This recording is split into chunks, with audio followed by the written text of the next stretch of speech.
Welcome back to the Jared and James channel. I'm Jared Weiss. If you guys know that must mean that you're not subscribed to the channel, so you know what to do. Smash that subscribe button. Be sure to leave a like, drop a comment.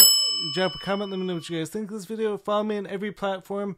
So for today's podcast, we actually have a very special guest on. We have RJ. RJ, like, for any of you guys like who may follow him on Instagram, you guys know this guy does like some of the craziest calisthenic workouts I've actually ever seen. Anyways, without further ado, why don't you introduce yourself to the podcast? Tell the people what you do, and just get everyone familiar with him, who you are. Absolutely. So.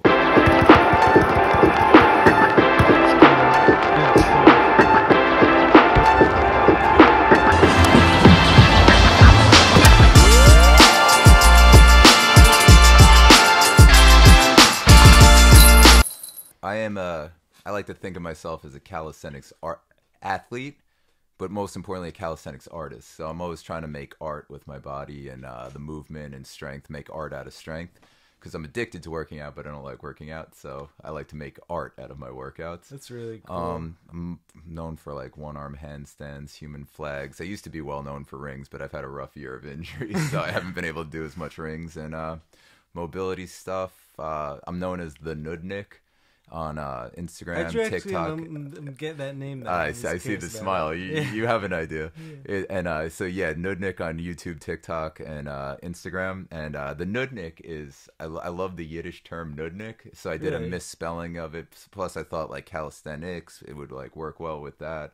And plus, I just didn't want anyone to know who I was. Right. And, speaking of it, every time I've been trying to remember your name, I keep thinking your name is Nick, but I keep reminding myself no, his name is RJ. I like to keep as many separations as possible. So most people online, if they know me, they know my name is Raymond. I never give my last name, RJ Raymond Jr. So that's everyone I know in person, they call me RJ. People online call me Raymond. Most people think my name is Nick. Right, and then, and then that's also the thing I kind of liked about it. So obviously Noodnick is a boring pest in Yiddish. Roughly, that's rough translation.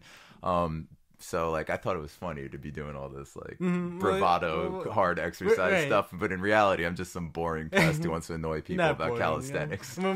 Anyways, it's actually really funny because my grandma, she actually loves using Yiddish terms, so she'd probably be able to understand everything. I love Yiddish. I'm not Jewish, but I love Yiddish. I think it's such a funny. I love it. It's so funny. So Noodnick is just. I was like, oh, I'm the Noodnick. This is great. I'll misspell it and I'll take it and make mine. So something that's actually really interesting.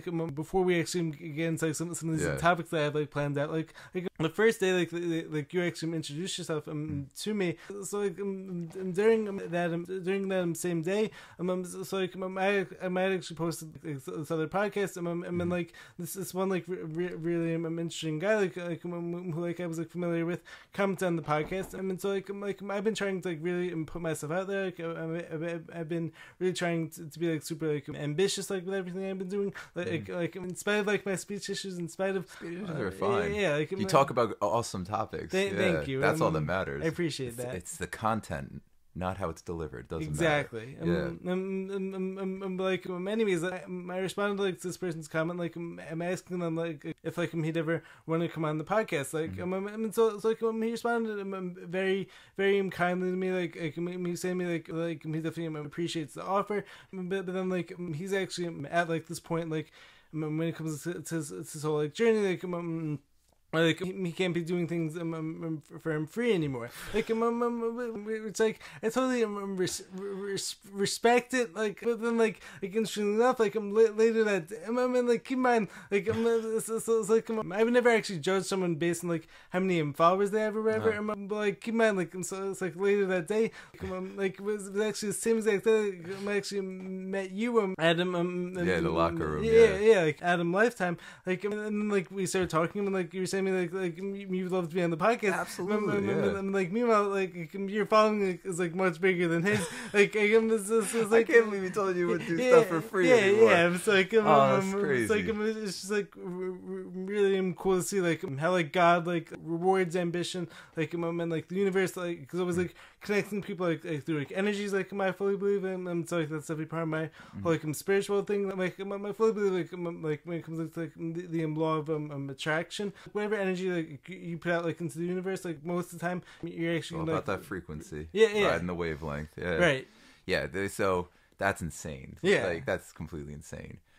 My rule I live by is we curse on here. Yeah. Oh yeah. Of course. Yeah. So my rule is like me personally. Like I actually am almost never cursed, but like that's just like my personal choice. And I'm like everyone like I prefer not to curse, but every so often it's fun to tickle that reptilian brain. It's just addictive. It feels good. But like, fuck corporations. Fuck businesses. Yo, like don't do free shit for them. Always get something in exchange from some companies. Right. But yo, people like. Oh, like what the fuck? You don't charge people. You talk to people. You have cool conversations with people. People. It's all about people. Sure. Fuck corporations. Yeah. Get whatever you can from them. Right. Yeah. So like, yeah, of course. Like that's insane to be like, hey, yeah, I don't do stuff. What? Right. Like you only have a conversation with me if I pay you. Like, what the fuck? It's true. It's like fuck. But like keep in mind, like this guy that puts out like really good work and stuff like that. That's awesome. I definitely don't want to like hate on him or anything like that. But like I don't even know who he is, so I can't hate on him at all. I'm just like my theory is just like what you don't tell like. What? Right, and then also like, and also like the other thing is like life is all about like experiences, like it's all about like connecting with people. Like so it's like my whole thing like is like as long as like the other person's like a cool person, like why would you not like want to? Yeah, like I was already talking to you in the locker room. It was a good conversation. So it's like obviously I'd rather be like doing a long format talking about cool, interesting stuff. Like what the? I'm already talking to you for free. Like what? Yeah. Oh my god, that's crazy. That's true. I didn't even think about that. That's completely insane. Yeah. But whatever. I don't know him. No judgment. No whatever. But yo, fuck corporations. Corporations got to pay or give something or something. There's got to be some barter there. Yeah. I'm like really thinking to be going into like some of these like more hard truth based topics. Yeah. As I was telling RG before, like the way like I want to format them in this specific episode, like so like the first half I want to talk more about like what he does like when it comes to the calisthenics, like I want to talk about like the like motivation behind it, and then like the second half we're gonna be going deep in some conspiracies, like it's gonna be like some no holds barred, and we're gonna be going full-fledged into the truth about all these making things. Mental models and exploring the possibilities that you shouldn't be exploring, because it's so annoying to put your brain in a cage. Like it's crazy to not be allowed to say things, not be allowed to talk about stuff. Yeah. You're stupid if you talk. It's stupid. Right. Like have some fun. Do some thought experiments. Yeah, like so many people like have been like taught these days like critical thinking is dangerous. Like what? It's insane. And like it's like leave it up like to the experts or whatever, to the quote unquote experts. Fuck the experts. There are no experts. Exactly. I'm not even an expert. I'm an expert in doing things with my body. That does, like I might teach you something that helps you, but I'm not an expert at the end of the day. What I say isn't law. Like you might do something way better with your body. There is no such thing as an expert. It's just people with fucking egos. Exactly. 1,000%. All right. I'm getting back to like the calisthenics. How did you actually get into this whole like unconventional path? Like prior to doing this, like did you ever actually think to yourself like can I ever make money doing this? Or on the other hand, like I don't make any money doing this. I make really? Dog shit. I get a lot of free stuff. I make shit. Wait, like, haven't you been like sponsored like by all these people? Sponsored, yeah. I get tons of free stuff, tons of like cool shit. But like, I'm not at that point where I make like I'm not making that YouTube money or anything like that. Like you saw the hoopty I pull up in. Right, I was making money because I had a really good construction business for a while, which I don't have anymore. But like, I don't make interesting money. Let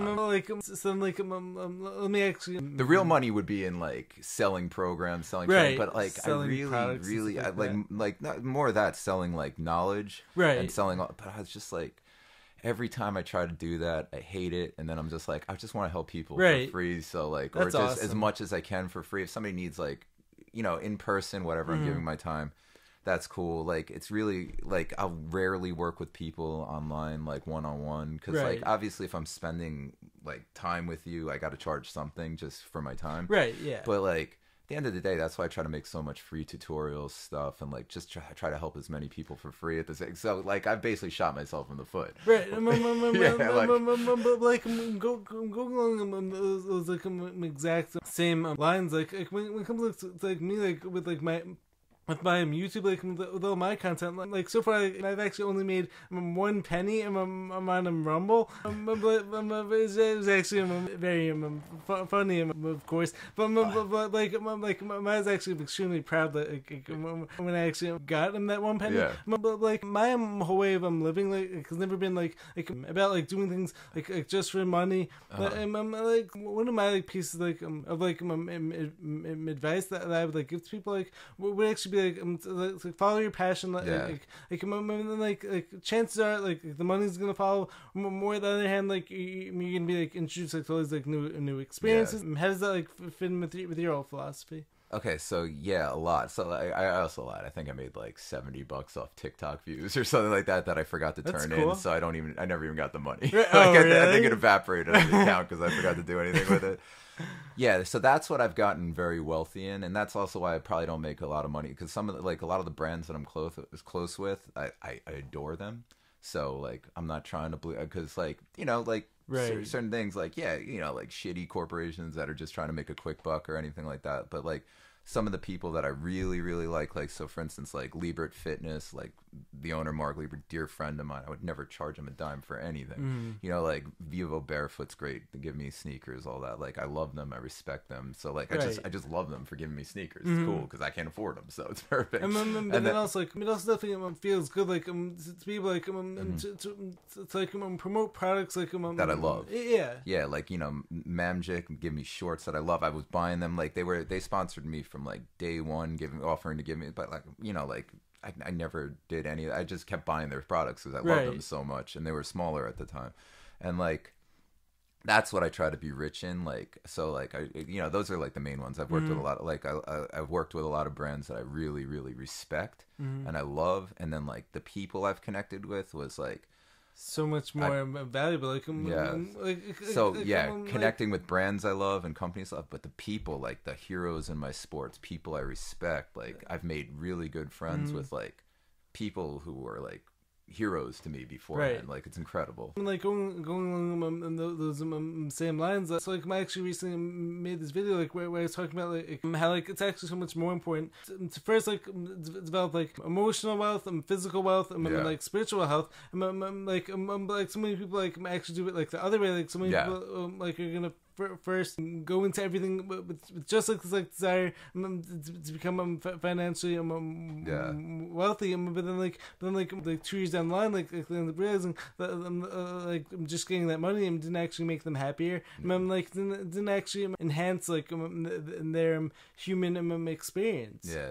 Like, I'm terrible at making money. I've had a lot. I've had a little. I'm not good at it. I'm just, like, I'm good at everything else. Like, money is just not my... It's not my talent. So that's what it is. So, like, yeah, that's what I've been lucky, and that's what I tried to use social media for, was just to increase my network of people who I love and respect, and companies who I really love and respect, and then...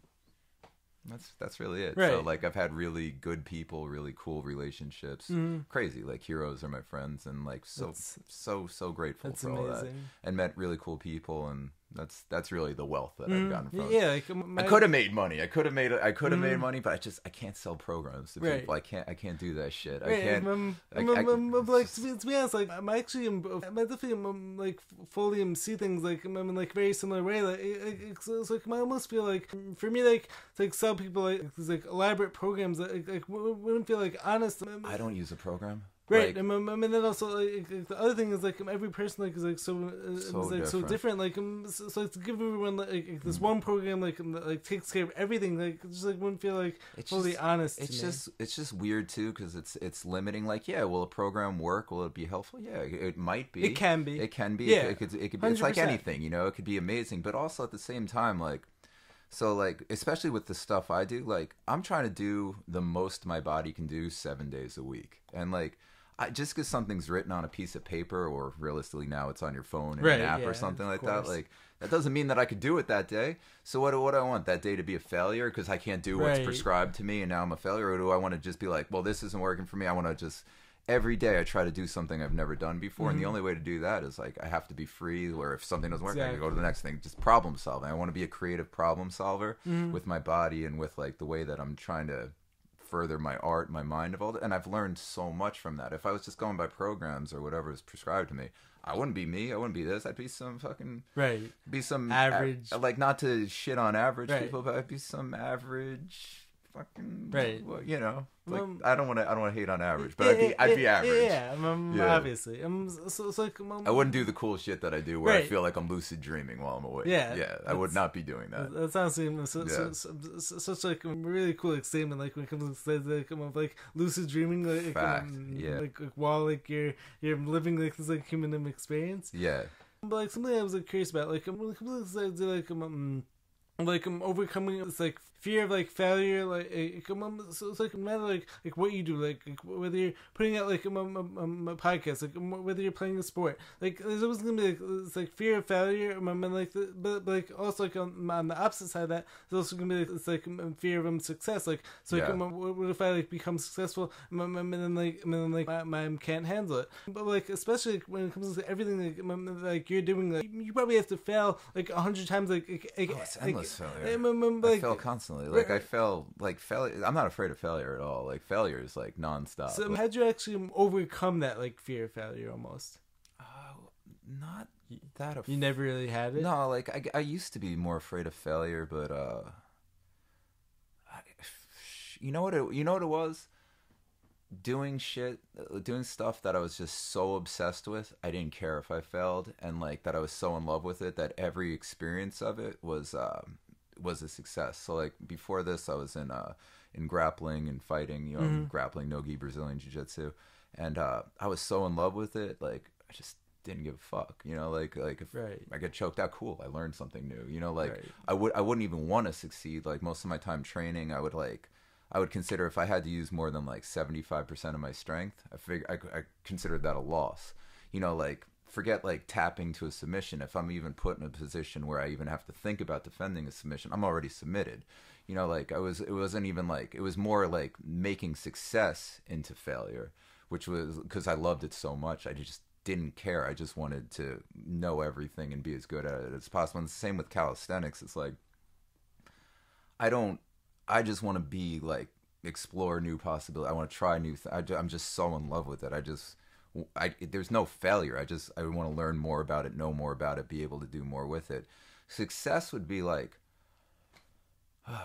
you know, like if I'm cheating something, I'm using bad form, I could be a lot better at it, you know, like you know, like yeah, technically I'd have success in the moment, but like so just like I think like what got rid of the fear of failure for me was actually doing stuff that I'm completely madly in love with, so that like there is no failure. If you're madly in love with something, there's only you're in there in the moment, you're only experiencing it while it's happening, you know, time's gone, you're solely focused on that, you're truly present with it, you're giving it all your attention, you love it, you're thinking every single way you can make it better. It's just there's no such thing as failure. You know, like yesterday I was filming a product thing for for a supplement company, and I was talking in one arm handstands on the poster. That's so cool. I had such a good outtake, and even that's not failure because it was funny. I'm looking down at the camera on a one arm handstand, talking to the camera about like, you know, like what I was taking, and the parallel flipped over and landed on my head on top of it. It's my favorite part of the video. It's fun though, right? It's the ending. That's like that's not a failure. That's my greatest success. Like I had bad injuries recently. I like one of my old herniated discs from when I was younger. I had a really bad back injury. Like it reflared, and then it led to a iliolumbar sprain in my SI joint. And it wasn't failure. I just got more creative. I started experimenting with new stuff. Honestly, like that month and a half of dealing with that, 2 months, whatever, was some of my favorite training time because I had to get really creative and figure out a way to like still be doing what I loved. And like I came up with great stuff, learned so much, like explored so many different things, and still did everything I love, so I didn't miss a beat and could stay on point. So like that's there is no failure if I'm obsessed with what I'm. But yeah, if like I'm doing some dumb, like I fail at work all the time. I don't like work very much. Yeah, I don't, yeah, you know, like yeah. I'm a failure in the shit that I don't love, and like the stuff that there is no such thing as failure. I'm more afraid of success because like really interesting. Success like is that viewpoint. I don't want to view anything that I'm doing as like that final step, The like, ultimate success. Yeah, so like I want to keep failing at the stuff I love forever. There's always yeah, I don't want to see an end point. I don't want to look at it as like this mountain I have to climb, because then when I'm at the top of the mountain, I'm like, oh shit, fuck. Yeah. Like, what am I going to do now? There's nothing like, so like, yeah, like failure is failing my way forward is the goal and what I love. And then like the stuff that I shouldn't be doing where I'm watching the clock. Perception of time is huge with me. So if I'm watching the clock, I'm probably failing at it. Anything I'm watching the clock, I'm failing. And then like, yeah, anything I'm not watching the clock, I'm more afraid of success. I actually have two very interesting like jumping off points. Like let's go off that. Like first, like when it comes to this idea like of watching the clock, like you actually probably meant this like more in like the literal sense, but like I was actually thinking more in terms of like the figurative sense. Like when it comes to this like clock of life, almost like a lot of people like will actually use time like as like the reason to either not go after what they're doing because like they're either too old or too young, or on the other hand like so like one of the powerful things like my naturopath like I'm always says to me like when it comes to my healing journey, like he's always telling me like to actually disregard time. So like he's always telling me like just like fall in love with like the process and just like to trust the journey, like I'm just like trust like I'm gonna get there, like just be in love with the journey. Exactly. So like it's definitely so important like to not actually like to actually make time your friend, like not actually make it this like limiting factor, like especially because like how many people like at like the quote unquote like end of their lives, like even though like I fully believe like we're all like eternal spiritual beings, and I'm like how many people like say like the second half of their lives end up like declining, like especially because like they're not actually doing anything worthwhile. They'll just like see everyone else like declining like as they get older, but like I actually think that like declining with age like is actually a choice in a lot of ways. And then something else like I'm sorry to be I'm jumping around like I'm all over the place. I'm like something else like I'm so when it comes to this like my idea like, of like failure. One of the podcasts like I was recently filming with Chance Garden. So like he's talking about like this idea like of actually making the obstacle the way. He was talking about like how important is that like, he even referenced says like when it comes to it's like running the hurdles, so you don't actually run away from the hurdles, like the hurdles like are actually showing you where the path is. Like he was like saying to me like how like I've like done like such a good job like my own journey, like when it comes like so for instance like so like one of my limitations like is actually my speech issues and stuff like that, and like here I am like making my own podcast. Seriously, fucking awesome. Thank you. So like I've actually taken that obstacle like and like made it my journey. Like yeah. I mean, it's part of you. Like just build it into the character and love the character. Fall in love. Now I'll take one step further. My perception of time. If I'm watching the clock and time's like slower, a second feels like an hour. Bad for my brain chemistry. I don't like that. If an hour feels like a second, I'm basically trying to get myself high off my own brain chemistry. Now that said, like in terms of like going to your running race and stuff like that, so something that I've learned, and like especially with the people like I've trained or coached or whatever over the years, and like people in general, just so much of everything you do, first of all, is just like gaming your fear response and understanding your subconscious autonomic response to fear. But the biggest problem is, and it branches off the fear responses, most things that most people do because they're so afraid of failure, they're only looking at the finish line. And essentially it's like a horse with a stick and a string and holding the carrot at the end. The horse is just staring at the carrot and they don't see the stick and all that. So it's just constant failure, I'll never get to the carrot, I'll never get there. But like it's just like, so sometimes like I'll do these like crazy handstand flows or something like that. I might fail 50 times. I might fail for 3 days straight. I might fail for a week straight. But each time, it doesn't matter because like I have the end goal that I'm in sight that I'm working on. But every single thing I'm doing, like I'm only in a battle and a competition with the footage, the video that I filmed before it.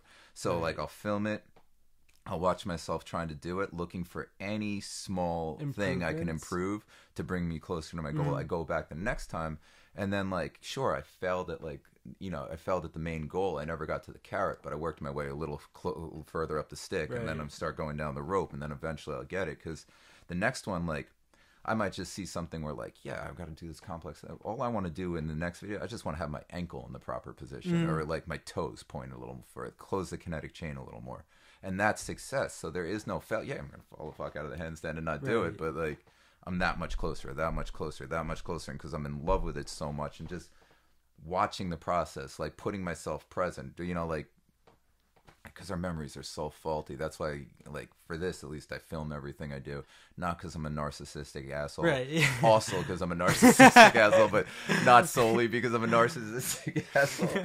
And it's mostly because I want to have a realistic, I babble. I don't want to babble too much, but I want to have a realistic sense of my own movement, which is really, really hard to be realistic with. Because some people, if you're egotistical and you're pompous, you might think you're doing way better than you actually are. We all know people who think they're great at stuff, and you're like, you suck, bro. You know, because they got that in their head. Or like a lot of people, I find, you know, like you'll be harder on yourself, and you see it on videos, like, oh, shit, I'm not that bad. But the main reason why I film all this is not only to get closer, not to do all that. And this is just, again, being in love with the process. I'm rambling. I'm going off on topic. But doing that, what helped me the most is, like, seeing myself is, after a while, like, a synesthesia effect started happening where, like, what I was seeing would start translating into feel. And then, like, when I'm watching, you know, like, so, like, you could feel it. Yeah, so, like, if I watch something, I could feel it in my body and start translating and noting. But then also, while I'm doing it, it would translate into image in my head. And, like, you know, then I notice as I use different camera angles based on the. So, like, what I'm doing, I'm watching it in my head based on the feel in my body. So it created, like, so feel would create image, image would create feel. And it made everything so much better. And, yeah, it's interesting because then at that point, like, so talking about like micro success and everything like that, then watching it, I could feel myself getting closer to success with each time before I even did it. And like could do it the same blindfolded, so like, not blindfolded. Speaking of, like, do you ever do any type of like deliberate visualization? So like, for instance, do you ever take 10 minutes like out of like your morning, like to like visualize yourself like going through the motions? I wouldn't like. I don't really visualize through like, but I'm always like in my head watching. I'm always watching stuff. Always watching stuff in my head, visualizing everything. But like you don't have like any type of like set time like during the day like where you actually do that? I'm always 100% of the time I'm visual in my head, but I don't generally prepare for anything. Like you'll notice for the podcast, right? Like, okay, cool. Yeah, I like to walk into chaos and navigate the chaos, and like just because I prefer seeing where things go. Because I don't want to like to prepare for things necessarily. Because I don't want to bring my preconceived notions into whatever I'm doing. So I just really want to experience the chaos and have fun with it and like be in the moment, right? Because if I'm all prepared, I'm like, you know, like I'll be thinking about what's the next point, what are we going to talk about? I just want to be here talking about whatever the fuck we're talking about. That's interesting. And like that's basically how I live my life. I'm just chaos. I guess when it comes like it's like the way like my mind works, and like when it comes like to my like anxiety and stuff like that, like, I always prefer to have like some type of like plan going in. Like this is actually interesting. Like back in high school, like when I used to like work on my basketball skills and stuff like that, like I was always like so like focused on like doing all these like drills and stuff like that. Like so like if I got like really good like mastering every drill and stuff like that. But like what was interesting was that like my game like didn't really go to the next level until like I actually learned how to like freestyle like and have like and how like go off script. Like you guys, like you've definitely seen like some of my clips. Like you're awesome. Ball handling's crazy. Thank you. Crazy. Freestyle is everything. Right. And the number one tip like that actually got me like to like this high level like of ball handling ability like, was actually using all the fundamentals like I had mastered, but then like using them like it's almost like forget about them. Like I meant to like start using my own creative brain and just like not always like preparing for every move. Yeah, you want to learn at least you know, speaking in the second person, but like me personally, I would want to learn what there is there, and like learn and then just fuck it, freestyle. Right. Get to freestyle as soon as possible. Honestly, even while I'm learning, I'm gonna try to freestyle stuff. So like that's part of why I don't program, because like when you're programming, you're more working on sets and reps of a specific exercise, which is great to know. You got to know all these. You got to know all these things. But what I want to know is where I'm freestyling is I want to take as many different things as possible and see how many combinations I can make up and move in and out of them. Because I want to know all the liminal spaces. I want to know everything in between. I want to be able to freestyle. So like, because of that, if I know how I can move seamlessly between all these spots, I can freestyle effectively. And I'm like, my brain always knows where to go. Intuitively, I'll know where to go next. Like in the grappling days, like it was always like everything was always self-taught while rolling. So like in like actual scenario, because it's just drilling, all that stuff. It's not realistic. It's like I get a lot of hate for this, and I see the benefit of it online, you know, in calisthenics, like using bands. I refuse to use bands in most stuff I do because it's great for muscular strength. It's really, really great for muscular strength development. But for me, because I'm so freestyle based, I find that it like throws off my my ability to flow between spaces, because it gives my brain a sense of gravity where there is no gravity. So like I don't want to condition myself to be looking for gravity where there is none. And speaking of this, like we can actually get into some of the stuff like whether or not gravity is actually even like a real force. But like we're definitely gonna save that for him later. Yeah. And like by the way, I have like some interesting theories like when it comes to what gravity actually is. But like I'm sorry to throw you off topic though. Not off topic. But like I'm also curious. Like, do you ever meditate also? Well, I'm definitely every time I'm training, I'm meditating. That's deep meditation. Really so I used to more, but like my version of meditation is like just trying to like think my brains out. Is it walking meditation like anything? Like again, like I consider my meditation anytime I'm really, really deep and highly visual thoughts. So I try to do that as much as possible, as opposed to like sit there and still myself and calm myself. Like I don't want to be no mind. I want to be like hypercharged, hyper visual. Like that's my meditation, is trying to like really heighten my mental senses as opposed to shut it off and clear the mind. I'm not that style. I'm supercharge it. That's actually really interesting. I'm like jumping off that, like some like the movements like I see you doing. Your focus like has to be so strong. Like I can totally see how like you don't even have to like have like meditation practice, like especially because like doing like some of these movements like whether it be like the one-handed handstand on top of like the Mbosu ball. Yeah, I have to be aware tongue to toes of what I'm doing, like my tongue position, my toe position, everything, balance shifts, like which angle to adjust. Then you have to be fully aware of everything.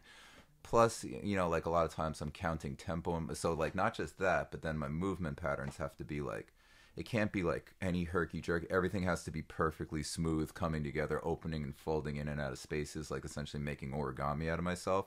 So adjusting angles within the shoulder, adjusting things while also folding at the exact tempo, the exact tension, maintaining perfect tension. It's like constant meditation. Right. While watching it in my head while I'm doing it, trying to like get the best, you know, set up angles, making sure like, you know, like it's wild. It's meditation. Right. It's truly meditation. Like the thing is like, but again, that's not I'm not clearing my mind out.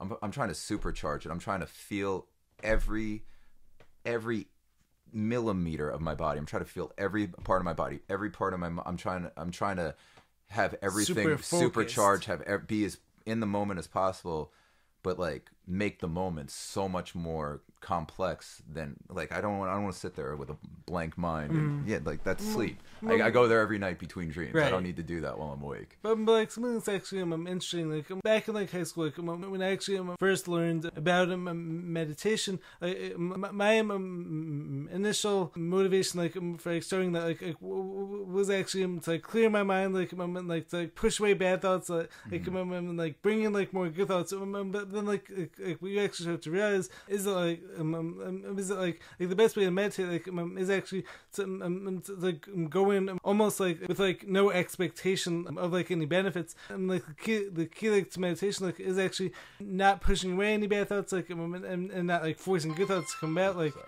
it's okay, just take that and no. All right. Not like I would anyway. Keep going. Oh yeah, I mean, it's like the interesting thing is like when it comes to meditation, like one of the keys like is actually to like allow everything to just like flow, especially because it's like one of my favorite quotes, like it's like I'm always referencing like is like what you resist like is actually gonna persist. I was curious like when it comes to your crazy exercise like you do, what do you actually focus on? I mean, like also are you even like able like to focus on like anything like other than like just like being like strong in that position? Like that's the thing, like because let's see, how do I simplify a lot of these things? So like practice of like supercharging essentially and drilling that into my subconscious and like really letting whatever that higher power of the consciousness take over, because like when I'm in those moments, like I'm not me, I'm just someone else is wearing my skin suit. That's incredible. So like so what I'm doing is like, yeah, I mean like you'll see it, I'll post it like probably tomorrow or something. I'm talking to the camera the whole time I'm in one arm handstands. Like I can have a conversation with you in a one arm handstand.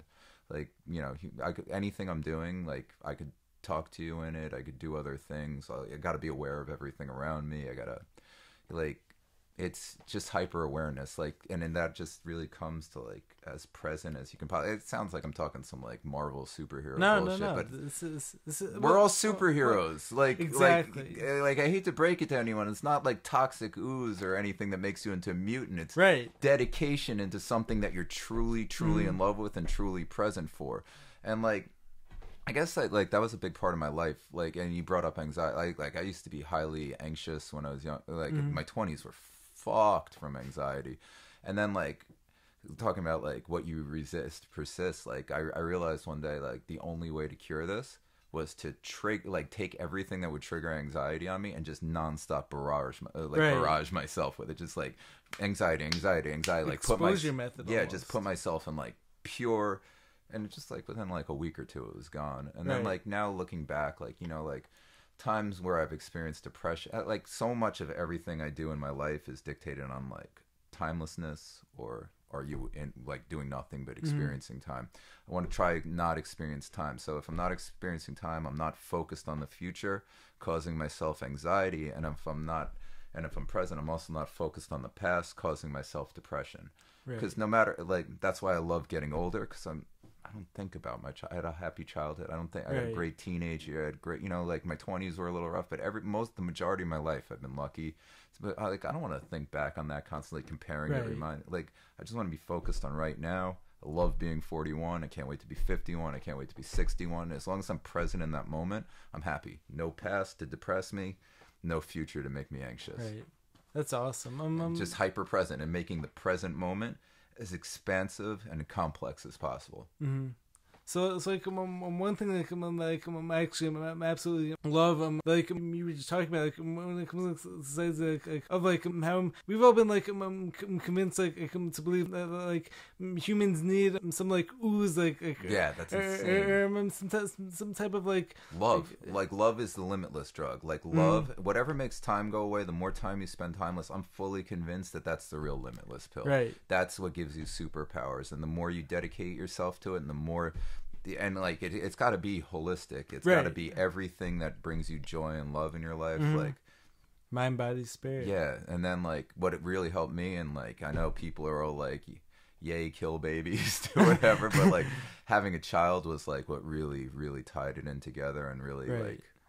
And I never wanted a kid for a long time, but then like I realized one day that like I hit this point where I was like, this is my only path forward, and my God, did it bring out so much pain and awful out of me, and then like really showed me all these hard lessons that I had to learn about myself, because like, you know, talk about being present, like and like, you know, like I don't ever want to like show a bad side of myself to my son, so like. It's crazy. Like you probably noticed I curse. I've never cursed in front of my son. Like he's never seen me angry. He's never, you know, like, and that was like so many life lessons that I didn't even realize how much my ego was still holding on to. But like, yeah, spend time, timelessness, you know. But that can only bring you so far, because unfortunately, like, the more you develop yourself, the more your ego gets in the way, and will inevitably, like, I'm talking here like I'm some kind of spiritual guru or something like that, but like. You know, like, that's what happens when we're so self-focused at the end of the day, and that's really where it's like, at least for me, like, that's where, like, my son comes in, because when I'm around him, I'm just like, no matter, like, there's no, I want this person to be 5,000 times better than I ever can, and it just, pure, that really is that last nail in the coffin for ego death. So it's really interesting. Yeah, I don't know. Love what you do. Love the people you're around. Have kids. Stop like doing like whatever, you know, like you can believe whatever you want. You could have any political stance you want. We're worse than the Aztecs. We killed too many we killed babies. Like future generations, I hope they look back on us and they're like, what was wrong with millennials and all these people? Like, you know, like I'm just have kids, reproduce, you know, like let's get into the conspiracy stuff really early, real fast. Like I think your DNA absolutely carries a record of all your ancestry. I think you have access to everything they've experienced, everything like they can remember. Like it's wild. And only after having my son did I really start appreciating my ancestors, because so much of that was I had my son because my father passed away, and then it was like 2 years after my dad died, on my dad's birthday, I just sat up at 11 o'clock at night. I was like, I need to make a child right now. Really? And then searched for 3 months, and like, you know, that's a whole nother story. Crazy. And I have the most perfect, I could not love him more. Like I've never experienced love like that. And like, I'm glad that he has me and him. I'm glad that he has all the ancestors. A little after he was born, I found out like that my oldest traceable ancestor is some Viking from like the 1000s. And like, it's amazing. Just every time like it's so weird, like get chills just even anytime I talk about it. Like I know you have access to all this stuff. Like have kids, you know, like spread your DNA, like make children. Like I know this is crazy, but like reproduce with someone who you can see yourself making like a child that you would like worship with. You know, like think about that outside. Like oh my god, I'm just so off topic. No, this is fine. Like fuck it. Honestly, every podcast like I have like, the original like so like I always come in like with like one plan, and then like again it's like going like 100 different directions. But like my honestly like I end up learning so much like from every conversation. Like I fully believe like every conversation like I've had in this podcast has actually been able to like provide like so much like value like for anyone like who's actually willing to listen to it. I mean, like there's so many other like podcasts out there. That's true. Like, endless podcasts. Yeah, I remember like so many of them are like so many like the other ones out there. Like, it's like so like fake. I remember like so many people like I'm only like playing them to like the views. Like I mean, like some people like aren't even like helping people. I remember like some of those conversations like for a reason like end up getting millions of views. Like just because like our society loves drama. Like we all love. Oh, it died? Yeah. Yep. Oh, perfect. Perfect timing. I need some more water anyway, and I gotta pee again. Awesome. Perfect. Yo, this is so fun. Yeah, it is. It's been like incredible so far. Prior to that, a brief intermission, like we were talking about this, says like when it comes to having kids, but like something like I wanted to add to that, like is like as me and you we're actually just talking about like during the break. So it's like this whole idea like when it comes like to doing things like just because like society wants you to, more on the other hand like everyone else like, is doing this like at my age, so like therefore like I have to do it too. But like the whole thing is it's actually so important like to trust like divine timing, and also like in the same breath like it's also like so important like to do things like whenever they actually feel right for you, as opposed like to doing them just because like everyone else is doing them. So like so many people these days like going into like relationships like because like they've actually been like convinced like go like everyone else like at this age like is like in a relationship, so like I have to do that too. And like as I was saying to at like the current point like I'm at like in my life I have like no desire like to be in a relationship like because like, everything I'm doing right now like feels right to me, and like it all feels like it's all like I'm aligned like with like my current purpose. And so anyways like that's all I could do like when it comes to doing things like just because everyone else is doing them as opposed to doing them like when they're right for you. And then like as like we were saying like when it comes to you having your son, so like everything just happened like in like this instant. But like as I was saying to you before, like if you would have had him 10 years earlier, things probably wouldn't have been like as amazing like as they are right now. Yeah.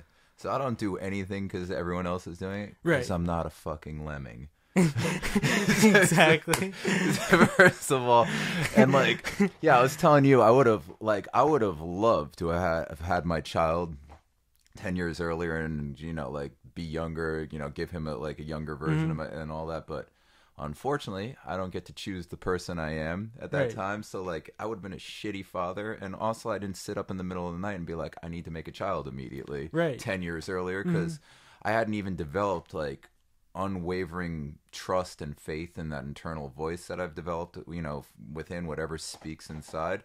And I realize, and it sounds different, and it's not like the internal dialogue I would have, like, some over time and like deeper into all this stuff. Like, there's a voice that speaks. It's, I don't know. Maybe I'm crazy. Who cares?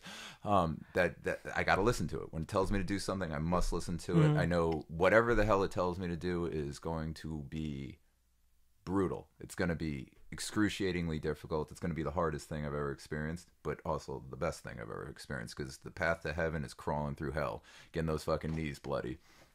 So, yeah, like, I mean, when I tell people have kids, like, I'm not saying like you have to go have a kid right away. Yeah. Like everyone has to do it. Obviously, first of all, I think we should make way better dating choices. So first of all, like finding a relationship because you think you have to, absolutely not. Right. Like, second of all, like getting into a relationship just because you're attracted to a person, awful, or because like maybe like your friends think she's good, or like you want to like, don't do that. Like, I wouldn't even consider like at this point in my life, I wouldn't even consider, like, I have a girlfriend, love her, like I wouldn't consider being in a relationship with someone unless I see qualities in them that I would like to see in a child that I produce with them. Right. So there are no such worries about acts. Oh, God forbid. Oh no, God forbid I have something I love more than anything as a result of an accident. Yeah. God forbid I stumble and fall and like end up with $1 million in my pocket. No, not that.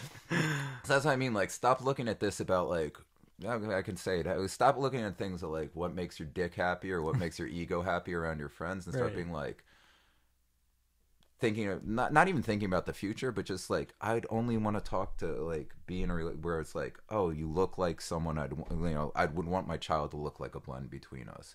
You have qualities like I'd want my child to have. Like, you have qualities that would make you a good mother. Like, like, that's all that matters in a relationship. In terms of everything else, you're way better off doing you. Like, I regret most of my sexual, escapades in my life. Like, that's all that matters. And like, when I'm telling people like stop killing their kids and all that, I'm not trying to make you feel bad. I'm not trying to do any of that. I'm just trying to say,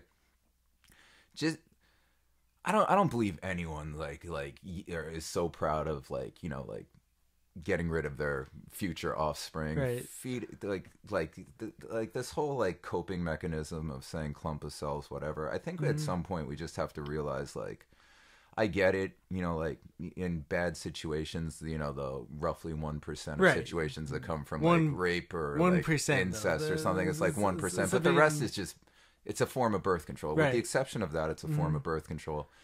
Forgive yourself. Like, don't let your mistakes of youth, because like, when we're younger, like, I don't care if it was tomorrow, today is a new day, like, start anew. Like, not to be like using religious terms, or repent, and that doesn't mean like say I'm sorry. It means fucking change. Like, like, forgive yourself. Like, just change. Like, you don't just make better choices. Don't kill babies as a form of birth control. Make babies. Like, what are you doing? Like what? That's what I really feel like really bad for people about, and like, this is why I don't get that angry with this stuff, because like the mindset of like killing your kid and then like harboring that and like bringing that into the future and having to like mold your consciousness around making it a good thing or convince yourself that it was better. Like, at the end of the day, like, you made a mistake, awful, like, no judgment to you whatsoever. Like, you ended up in a situation where it's like, do I change the course of my life or do I do this? Awful. But like, if you convince it's a good thing, like, you should want to like see yourself created in another. Like, you're basically convincing yourself that you're not worthy of spreading your genetics. You're a flower that shouldn't pollinate. Like, it's just an awful place to put yourself in mentally. Like, you should put yourself in I don't know. I don't want to tell people what they should do, but I don't ever want to be in a situation where, like, God forbid, an accident happened and where I'd be like, well, the last thing I'd want to do is see another version, a better version of myself existing in the world that I can then watch and like, like, surpass me. Like, why would I ever want to tell myself that? Just because I'm like, well, my life might get a little more difficult, and I don't know how to be much more. Honestly, like, having a child, like, emotional stuff was difficult.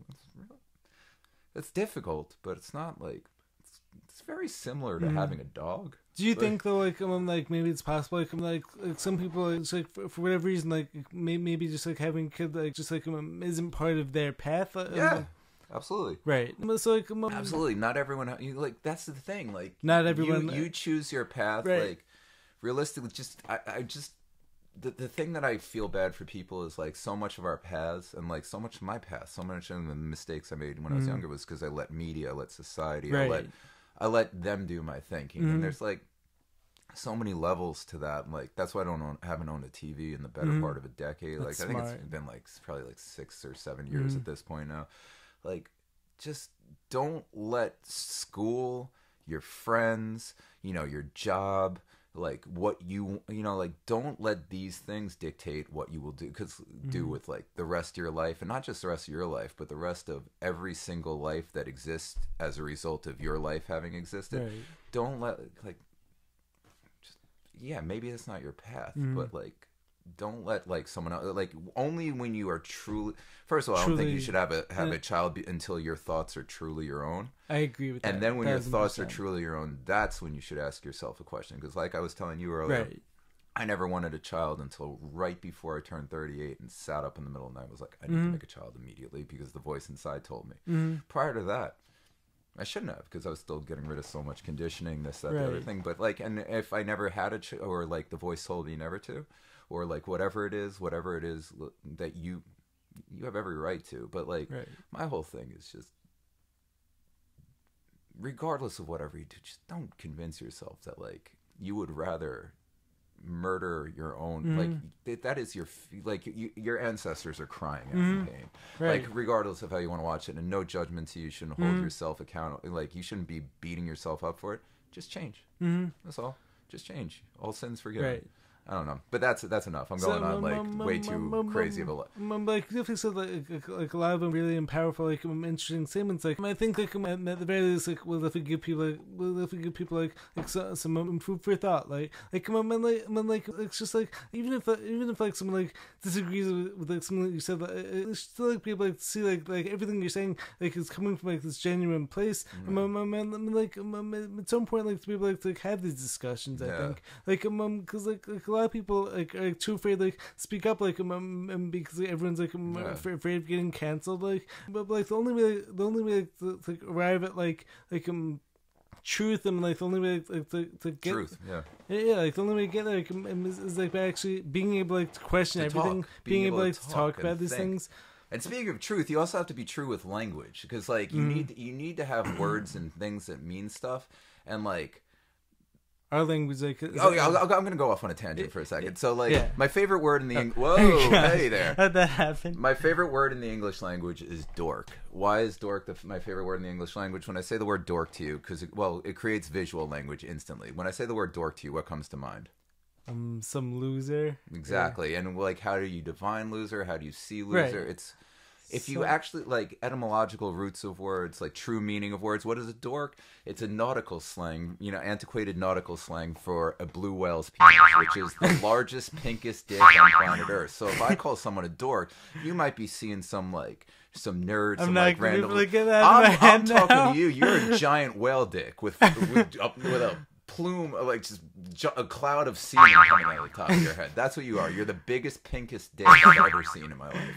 So, then being honest with yourself, like we use these words like pro-life, pro-choice, all this shit. I'm not pro-life. I think like plenty of people like I don't know if I don't want to use anything that fuck up ad dollars, but like totally fine. Kid touchers and stuff, like throw them in a fucking wood chipper. I'm not pro-life. Death penalty, absolutely. Get rid of some of these. Some of these people need the wood chipper. I am anti-baby killing, I'm anti-abortion. Like you're not pro-choice. Like I'm pro-choice. I like to go to a store and have many choices. What I'm not pro-choice about is killing babies. I'm anti-baby killing. Like you're pro-baby killing. I'm anti-baby killing. I am certainly not pro-life. I'd like to see plenty of people thrown in a wood chipper. I just want to clear that up. One thing like I'm actually have a few different jumping off points. That I'm like one thing like I want to say is that like even though I'm definitely 1,000% like anti-abortion, stuff like that, but like I'm in the same breath like I don't like the idea of like government like telling anyone like what they should do. Yes. Government should fuck off. Yeah. Government, like, real simple. Follow the Constitution, protect our rights, get the fuck out of our business. You shouldn't be licensing us. You shouldn't be doing. You certainly shouldn't be taxing us. Right. You like just leave the individual sovereign human being alone. Like we don't want to be your tax debted slave. Exactly. I don't want to be your citizen and like all caps. I don't want to be your I don't want to be your citizen and my name in all caps. I don't want you trading my birth certificate. I don't want any of that. I don't want you licensing me. I don't want you telling me what I have to do.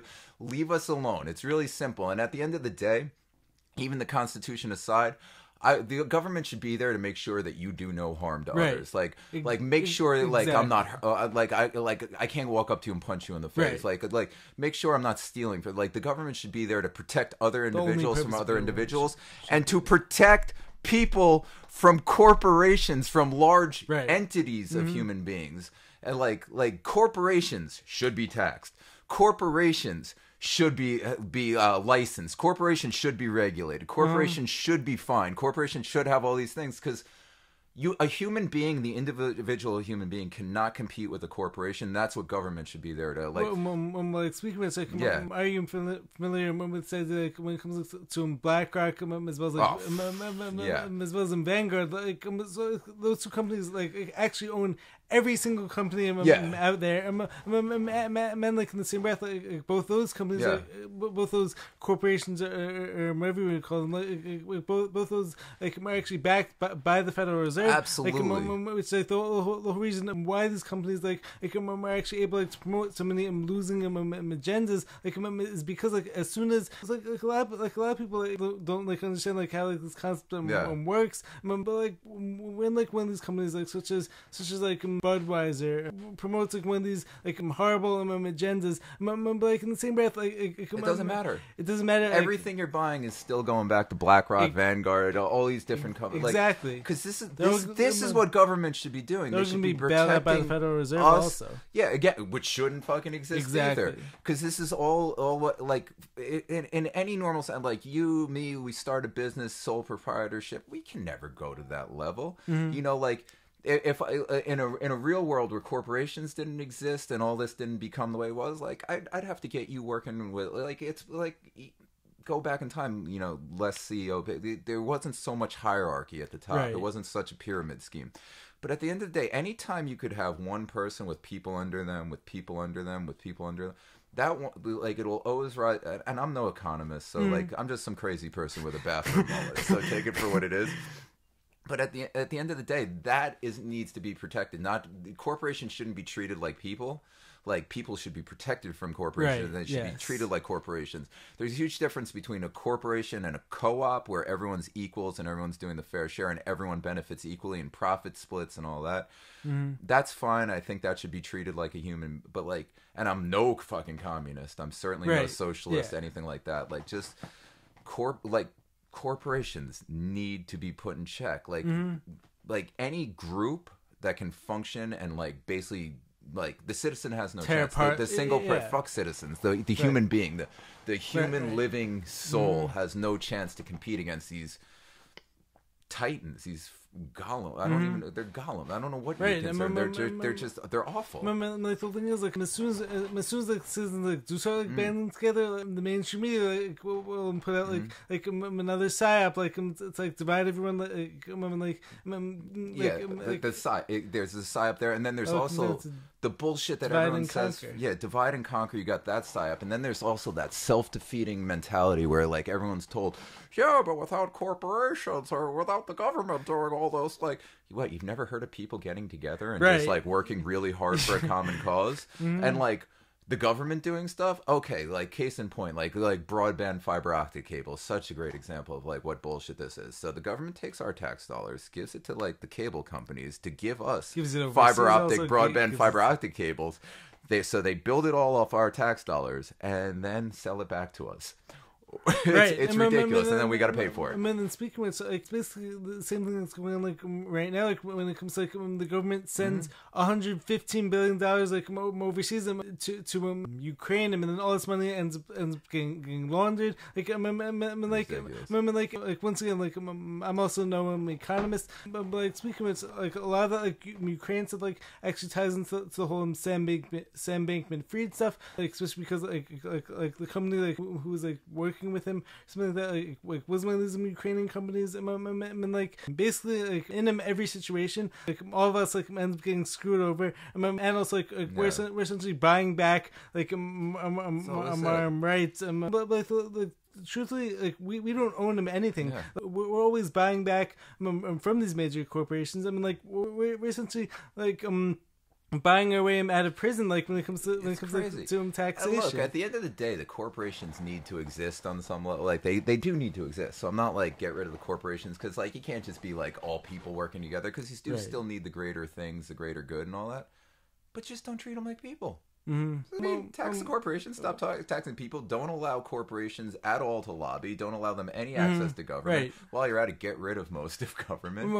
Like speaking of, it's like when it comes back to the whole idea like, of censorship, like so there should be no censorship. Yeah, so both of us like have experienced tons of shadow banning, but like the thing is, like the government like is actually interfering like, in that's dangerous misinformation. They are not interfering, no matter how many right, times they get caught interfering. Like, what are you trying to get yourself in trouble right now? Stop being a misinformation spreader. Like I'm actually some crazy conspiracy theorist. No, you're crazy. You're such a conspiracy theorist. The crazy thing is, like, according to them, shadow banning doesn't even exist. Except every time that it actually gets exposed that it does, or when someone accidentally buys a company, it's like, oh look, all these accounts were totally doesn't exist. Stop being such a I don't even know what you're just a crazy conspiracy theorist, possibly a fascist. So, like speaking of, it's like the term conspiracy theorist was actually created by JFK by the CIA. Yeah, to discourage people from looking into the assassination of a sitting president, which they totally never got exposed for doing. Right, yeah. But then also like something else like another interesting conspiracy theory like that I want to get into like when it comes to the whole like money, like when it comes to the Federal Reserve, like are you familiar? I mean, like it's actually a perfect time like when it comes to the whole Titanic. Oh my God, yeah, of course. J.P. Morgan killing off all the opposition to the Federal Reserve. Creature Jekyll Island. Nope, never heard of it. That's a dangerous conspiracy theory. So it's like right after. Well, like J.P. Morgan was supposed to be on the Titanic. Gave his ticket away. Yeah. Like what happened was like all the people, like all the bankers, like who were actually opposed to the Federal Reserve being created, like they all died on the Titanic. All somehow died on the Titanic. Possibly the Olympic. My bad. Right, yeah. They also what am I doing? I sound like such a fascist. It was totally the Titanic, and it was totally natural. Right, it totally happened. Totally natural. Nothing weird went on there. I'm sorry. Yeah, and then do some iceberg or whatever. Yeah, totally. Ice goes right through inch thick steel. Right. 1,000,000%. Yeah. Like the captain just happened to veer off course. Like, just tons of things. They just happen to not have enough lifeboat. No. Well, like something that's like so crazy. When it comes to any of these conspiracy truths, like as I'll call them, the people like who actually look into them, it's like so easy to see like how all these stories don't actually add up like in any way, shape, or form. It's real simple. If you're not allowed to say the crazy thing, like first of all, if you're saying something crazy, it should be ha ha ha. It's funny, like it's entertaining. I personally like when like when somebody who's like really crazy doing something, I personally find it entertaining. Right. Like I'm not going to be like, you stop doing that, as long as you're not hurting anyone or like spitting on me. Like keep acting a fool. Yeah. I'm going to enjoy the show. Let me enjoy the train wreck. Like if you're not allowed to say something or you're punished for saying something other than something isn't right there. Something's not right there. Like people can dislike you, but if you're not allowed to say, like there's always criticism for what you say, but if you should be allowed to say the thing that you will receive criticism for. Like when it comes to misinformation, like that's ridiculous. Straight out of 1984. Like are you trying to do exactly what Orwell predicted you would do? Whatever. Newspeak. Yeah, newspeak. Literally everything is newspeak. Right. It's ridiculous. Like coming back to something like you were saying before, like when it comes to sides like of language, like and also like the roots of words. Like one of the people like who I follow, like he's always like dissecting certain words. Like what I started to realize is like the government, like the mainstream media, like is actually always playing with certain words all the time. Remember, like a lot of stuff like could even come back to like frequencies like certain like words give off. Like people are saying the same word over and over again. Like it's almost like words are actually like casting spells. Absolutely, words are casting spelling, spells. Yeah, of course. Cursive. And it's just like how many people like will actually look into like the roots of these words, and also like symbolism like is like another huge thing. Symbols powerful. So like for instance, like when it comes to the medical the codis, the snake. Yeah. What's the word that I'm looking for? Like the medical I think it's called a codis. No, like the association, like the medical association, American Medical Association. Yeah. Like it's like whatever it is, like the snake going around that, and then like in the same breath, like NASA also, you clearly see like there's a snake going through that, and like whatever you want to. Oh, and then something else like actually really interesting when it comes to NASA, like which I actually heard recently. Like I'm not 100% sure like whether this is true or not, but like I may as well throw it out there. But like NASA like is actually this anagram for Satan minus the T. But thinking about this, like what do they say like prior to launching? T minus. T minus. Yeah, T minus. Yeah, like, that's interesting. Oh, I never even thought about it, but T minus. Yeah. Exactly. Minus the T. And like so like if you actually scramble the letters. Speaking of which, my favorite thing is why do they shoot off at Cape Canaveral, Florida? Launch it right into the Bermuda Triangle. Yeah. Like, have you ever seen the movie Capricorn 1? No, I don't watch anything. I won't watch a movie. Well, I won't watch anything. Like, interestingly enough, like movies like actually have like a lot of like truth in there, like especially because like when it comes to like the controllers like have to show people the method like as a way of like avoiding karmic debt or whatever. Like karmic debt is. I'm just putting my tinfoil hat on. I'm gonna channel my crazy Alex Jones. Same here. I'm just gonna say. Same here. We live in a world of lies where everything is deceit and it's run by a bunch of criminals, trans-dimensional influence pedos who worship Saturn, lizard people that we know as Satan. Yes, that's it. Like, yes, exactly. Like it's just all interdimensional pedophiles worshiping Saturn, spreading lies. It's so much like fun for me to speak about this topic. It's got to be inversion. It's just the inversion of Saturnic pedos. That's what we live in.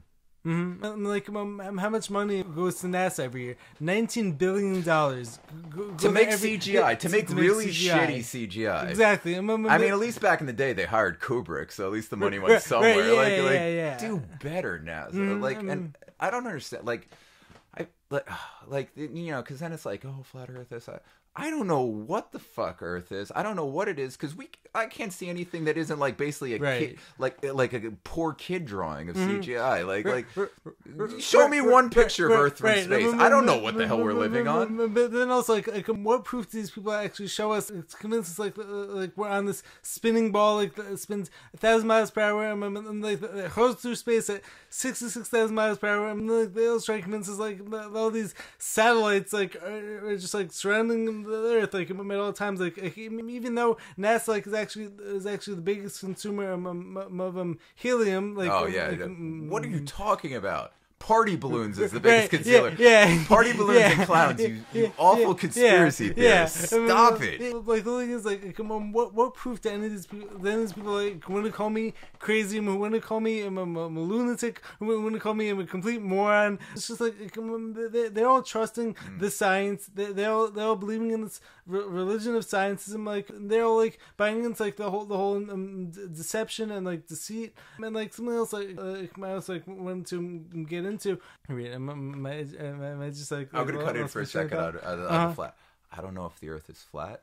I don't know if the Earth is round. I believe it's flat. I don't know if the Earth is just a holographic projection of mass consciousness. I don't know what the fuck the Earth is. All I know is that whatever you're not allowed to talk about, it's not. It's probably more likely that. Right. And whatever you are allowed to talk about, it's definitely not that. Yeah. I don't even know. It might even just be like stacked on a bunch of turtles stacked up. Who is that? I forget which author came up with that silly representation. But like, I don't know what the Earth is. I don't know if it's just, you know, a flat Earth within a round membrane, or like a dimensional brain. I don't even firmament. Who knows? The firmament makes sense too. Like, are you familiar? I'm open to anything other than NASA's explanation. Yeah, yes. I'll literally believe, or at least entertain anything other than what NASA says. Anything else I'm open to. Like, could the Earth be round in a non-NASA presented way? Maybe. Possibly. I'm open to that. The Earth might also be, we might also be on the inside of a hollow. Like, we might be living on the inside. I don't know. I don't know anything other than NASA's bullshit. Also. It could be a simulation. It could be anything. NASA's bullshit. Yeah, that's all I know. 1000%. NASA's bullshit. Whatever in the mainstream you're allowed to talk about is bullshit. Right. Up is down, down is up. Yeah. That's all I know. Yeah. Look and see things for yourselves. Though the whole thing is, like, I don't want anyone outsourcing their trust to me. Like, at some point, for everyone to do their own research. And in the same way, I would tell everyone, like, to not outsource the trust to the mainstream news media. Like, I'm like, I also don't want anyone to like, just like believe me, just because like I'm saying it. But like at some point, like for everyone, like to look into these things like for themselves, like meant like do their own research. But like that research like has to go beyond like the first Google search or whatever CGI pictures NASA wants to show us. Yeah, and honestly, don't listen to, like, listen is like the wrong word. Like, you should converse with whomever you desire to converse with. If you want to believe what they're saying, do that. But like, why would you ever be told you have to listen to anything? So basically, like, you're shaping your entire consciousness and the mental model of which you build all of reality within your existence, that you will exist throughout your entire life. And why would you choose to listen to anything? I mean, especially when placebo is the strongest effect in medicine. Just placebo the fuck out of your entire life. Whatever makes your life better, believe it. I don't care if you think the Earth is like a clown spinning a marble on his finger like this, and then when it rains, it's just because he's like, and spits on the marble. I don't give a shit. If it makes you happy, go with it. Just like, let go of all your beliefs, let go of your hero worship. Just like, obviously don't listen to me. Again, I'm a 41-year-old man with a bathroom mullet. Like, definitely don't listen to NASA. Whatever, if you turn your TV on, if you are going to have a TV, like, if you are going to listen to me for one thing on this entire like route that we're taking, if you are going to own a TV, watch it simply to do the opposite. You know, like, if you want, turn the news on, do the exact opposite. Just anything. Like, whatever the government tells you, the exact opposite. Believe whatever they're telling you, just invert it, and you're more likely to believe it. Like, you'll be better off at the at the end of the day. It's just funny, and you'll probably be laughing and be like, oh, these idiots are fucking lying to me again. At least then you'll be giggling instead of being like, I'm so afraid of everything. The common cold is gonna fucking murder me. Oh my god, I'm gonna sneeze and my asshole's gonna shoot out my lungs. Well, like, the whole school system, like, it's all about like indoctrination. Like, the whole mainstream media, it's all fear. It's all about fear. And then like everything. Because what happens when you're afraid? Your body produces adrenaline, and then what happens? What is that? What do they love? That's some interesting stuff right there. Yeah, I don't want to say that we're ruled by a bunch of weirdos that are obsessed with adrenaline production, but we're ruled by a bunch of interdimensional people that are obsessed with adrenaline production. And oh, wait a second, who is Saturn? The father of time and child sacrifice. I don't. Again, bathroom mullet. I don't want you to listen to me. I'm clearly a moron. Well, like, I'm familiar with, says like, when it comes like, to a Moloch worship also, like, it was all like connected to anything that will like murder a child and like basically they're all crazy, make people fearful, and like, you know, adrenalize the shit out of everyone, and like, you know, produce fear, whether it's their interdimensional overlords, because dimensions are real. I don't believe in fucking aliens, because of course they're gonna blue beam the shit out of us, when in the meantime it's like, whatever it is, clearly you know, there's clearly entities, whether you want to call them demons, like whatever it is, like coming out. Jordan Peterson really says it best with like, you know, is anger, like, are a lot of these crazy emotions we can't control, are those demons? Like, if you and I experience anger, we basically go away and experience basically the same anger, and whether we die, anger will live on past us. Like, is that a possession or is that an actual emotion? I don't fucking know, but I definitely believe in like transdimensional things and all that. If there are aliens, maybe they live under the oceans, maybe they come for, like, maybe it's time travel from like Earth. I don't know. It doesn't make any sense. That, like, that's why I'll never believe any of this government bullshit. Anything that's traveling like light years, you know, interstellar aliens that are coming from other solar system, like, complete nonsense. Why the fuck would they come here in their physical form? Right. First of all, I would send a particle. I wouldn't even send a ship. I'd send one particle there, have it like, you know, have it like, oh my god, my brain is slowing down. Just have it. You're crushing it, though. Yeah, have it. The E word. What, my brain is so slow right now. Have the two entangled. Have it. I take. You know, like, at that point, think of it like, if you're able to cross solar systems and faster than light travel. Think of, like, the level of. First of all, virtual reality is a joke. It's beyond virtual reality. Like, if you're at that level, like, you're literally able to manipulate matter on the atomic scale. It's just too. Why would you send matter? Why would you do any of that? Just literally send an entangled particle, have the particle unfold, and just do all your bidding for you. I would never send myself. I'd send an infinite number of copies of myself all over the galaxy, maybe that way. But I certainly wouldn't send anything physical, or why would anything show up in a ship? Like, maybe if something lived under our oceans, that would certainly deep underground military bases. Like whatever they're seeing in the war. Yeah, of course, dumbs, like stuff like that. I think there's a lot of shit within our Earth. I definitely believe in all that. Yeah, like stuff under the ocean. I'm open to that. I'm way more. Again, I don't know what's out there, but I'm not gonna be like, yeah, it's little grays and big-eyed people that flew here in a flying saucer. And, like, why would I ever believe that? If you're able to cross solar systems, why the fuck would you send your tiny, big-headed, big-eyed gray body that then dies in the crash? Congratulations, you're so intelligent, you could cross solar systems, do whatever you want, faster than light travel, defy physics, make gravity go away, but you're so stupid you died in a fucking airplane crash. Right, yeah. Congratulations. Absolutely not. As usual, whatever we're being told. Right. Fuck off. It's either the opposite or something so batshit crazy you can't even conceive of it. But whatever it is, it's not the official story. I can't wait for Blue Beam to happen. Yeah, I can't wait to see these holographic aliens, and I can't wait for everyone to be like some celebrity telling me about how, like, like, this alien's here to stop climate change. That's gonna be like unbelievable. Like, but that happens. Like, how many people like am actually gonna go along with that? Like, and they're gonna be like, oh my god, like, this alien told me all about climate change. I mean, like, I have to drive an electric car that's fully controlled by the government in order to stop climate change. Oh my god! I used to. Like, I'm so glad you said electric car. I'm just gonna go off on a fucking rant again. Go for it. I used to have a Prius, and that was great. Okay, it was great. Like the hybrid thing, you know, like my battery would be charging while I'd be braking, whatever. It was great. I'd put gas in, I'd get way better gas mileage than driving some normal engine. Cool. It's a great step forward. But this idiocy of, like, plugging your all-electric vehicle into your house and then being like, it's all electric, it runs on electricity, we're defeating the oil and gas industry.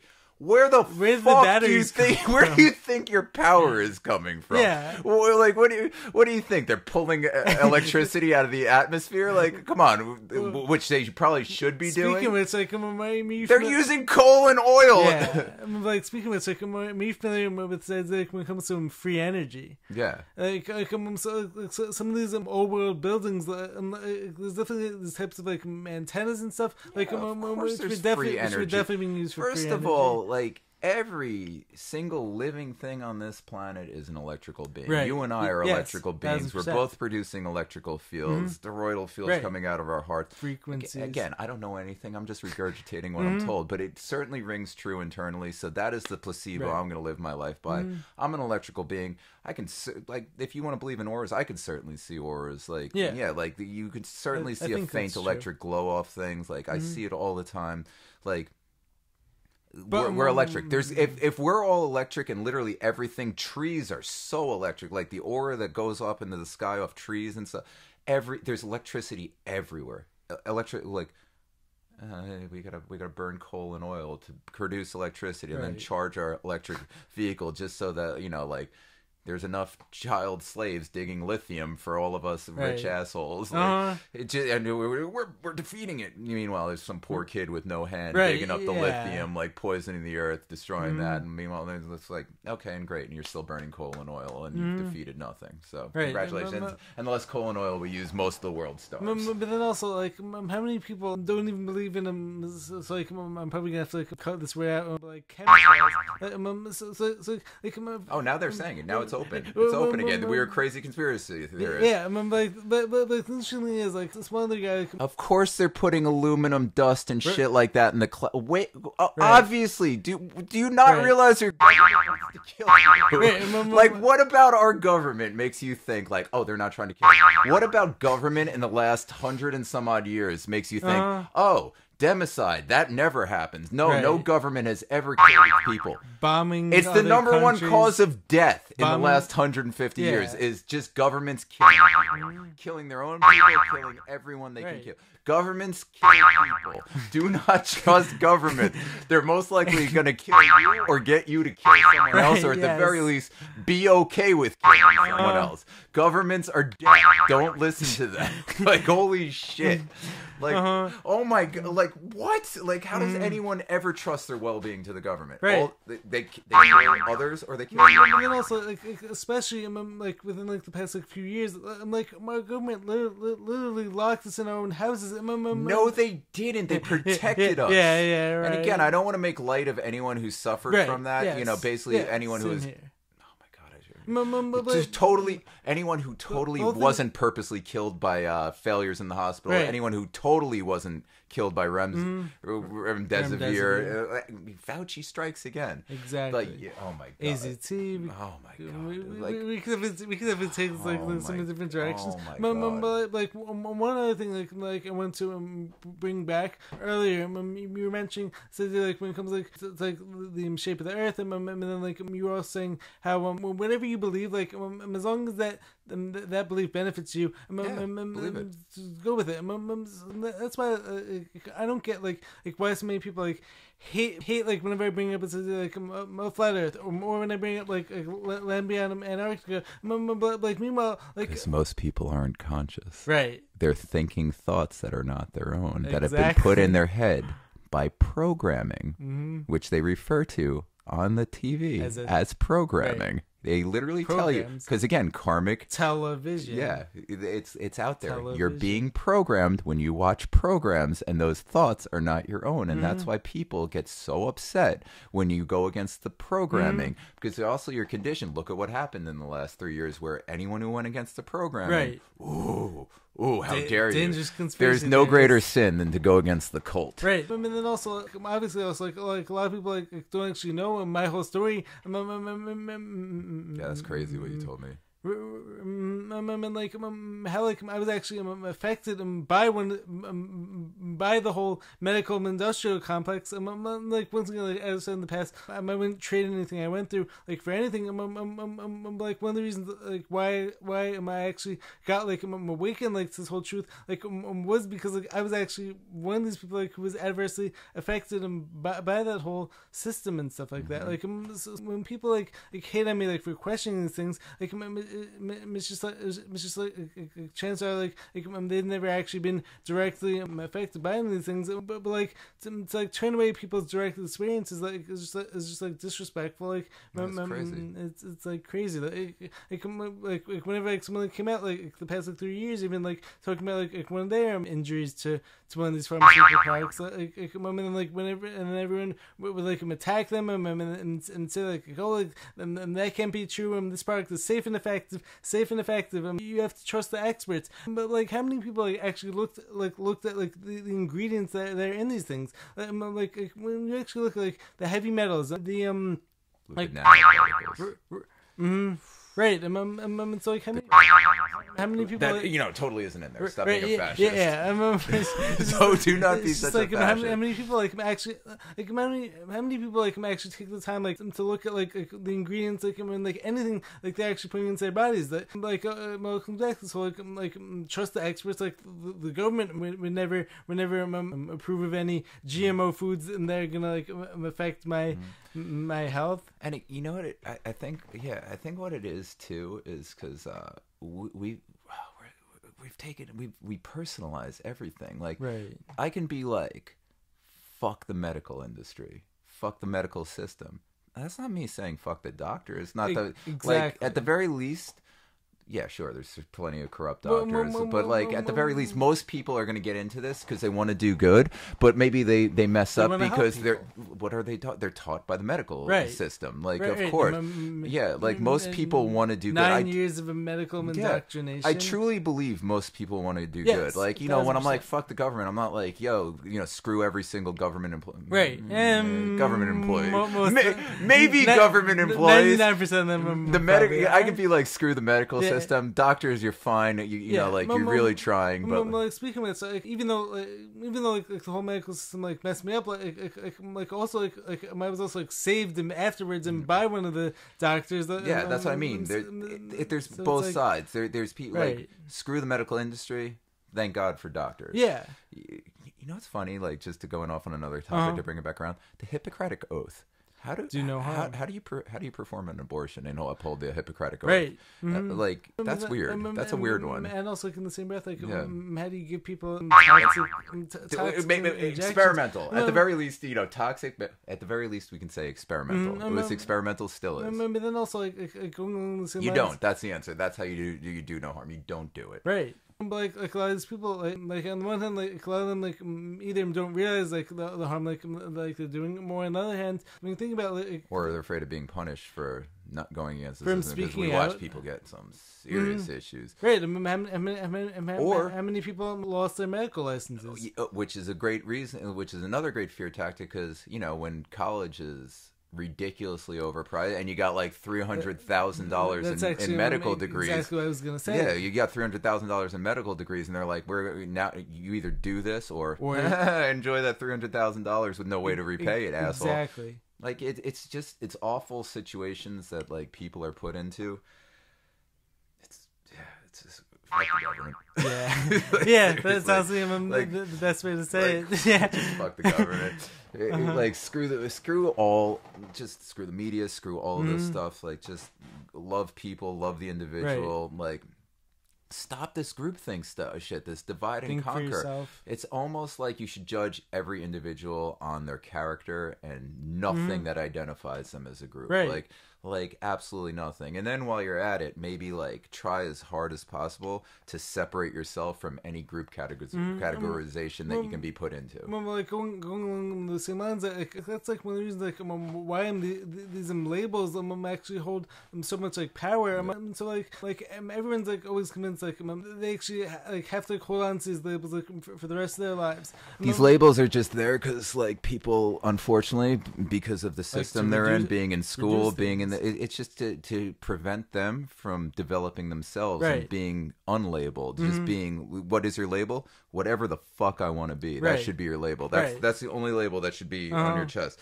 Who are you? Whomever the fuck I wanted to be and made myself into. Like, there's no other label you should wear. And it's like, yeah, that's why, again, I don't think most people are conscious. Just like, most people don't have an internal dialogue. Most people can't think an image. Like, I just don't. I think everyone's capable. I think consciousness is an evolution that we earn. I don't fucking know. This is just what I think, and this is what feels true to me. I think everyone can wake up.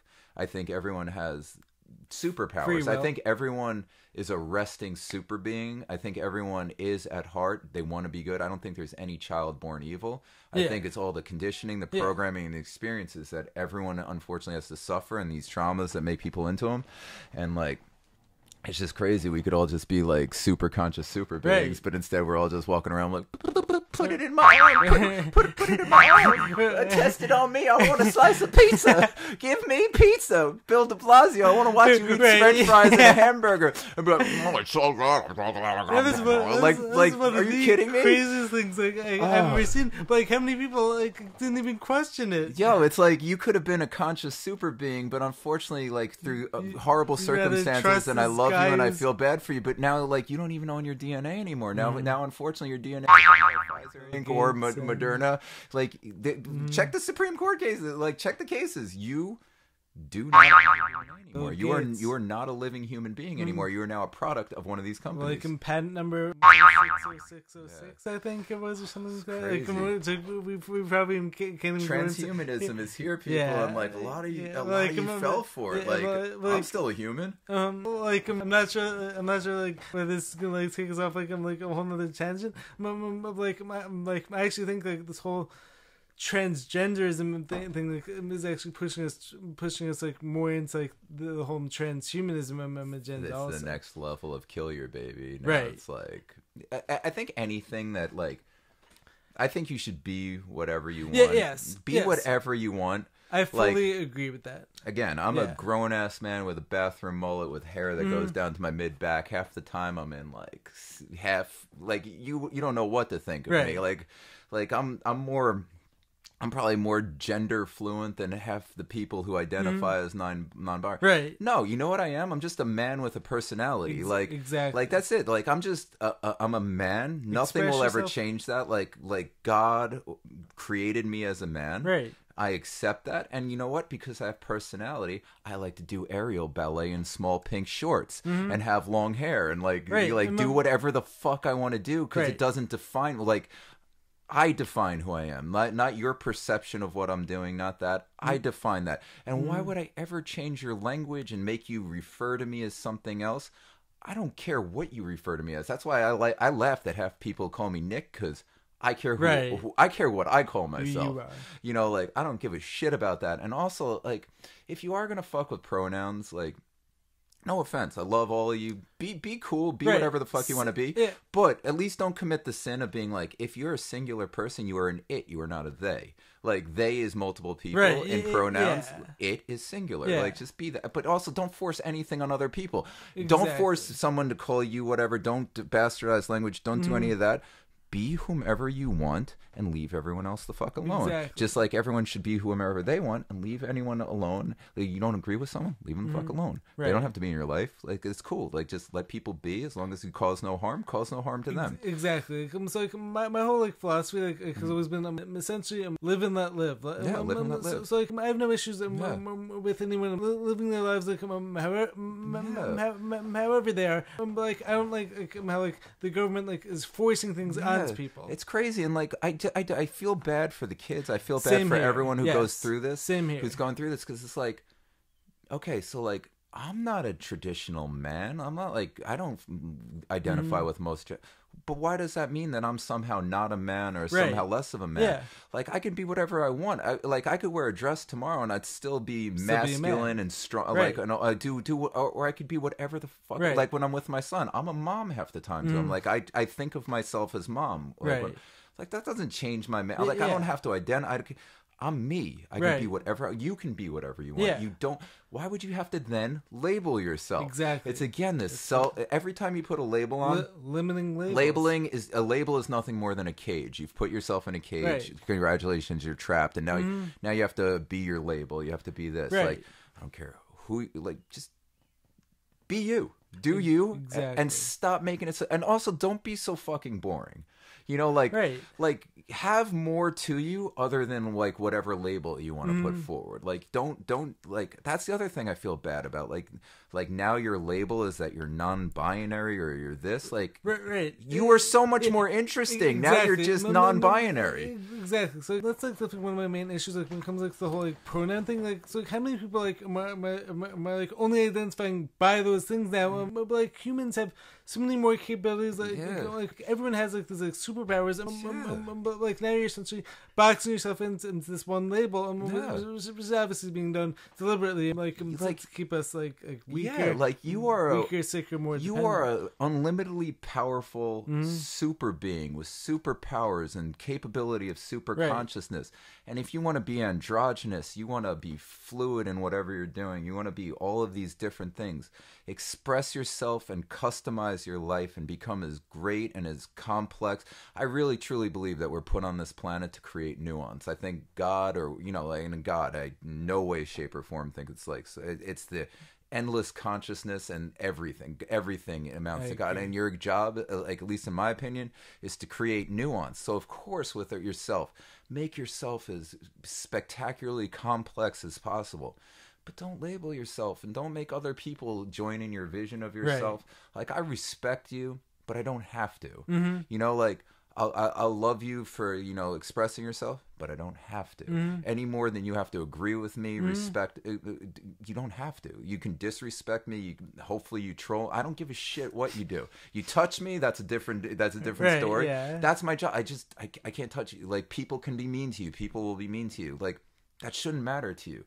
Express yourself. Don't label yourself. Please don't. Like, or if you want to, do you. It's your life. Do whatever the fuck you want. But I feel bad for you. You put yourself in a cage, and now you're boring. Yeah. You're boring. You could have been put the dress on, do whatever you want with the hair, just why label it? Now you're just boring. You're just like, you're boring. You're boring. Like, don't be boring. Very well said. Be you. Truly, uniquely, 100% you. And stop fucking with language, because language is important. Like, language is literally how we form our consciousness. And then, like, if you mess with language, so like a conversation, like, I have a mental model, he has a mental model. How do we share and mold together a mental model, forming a two-person super consciousness?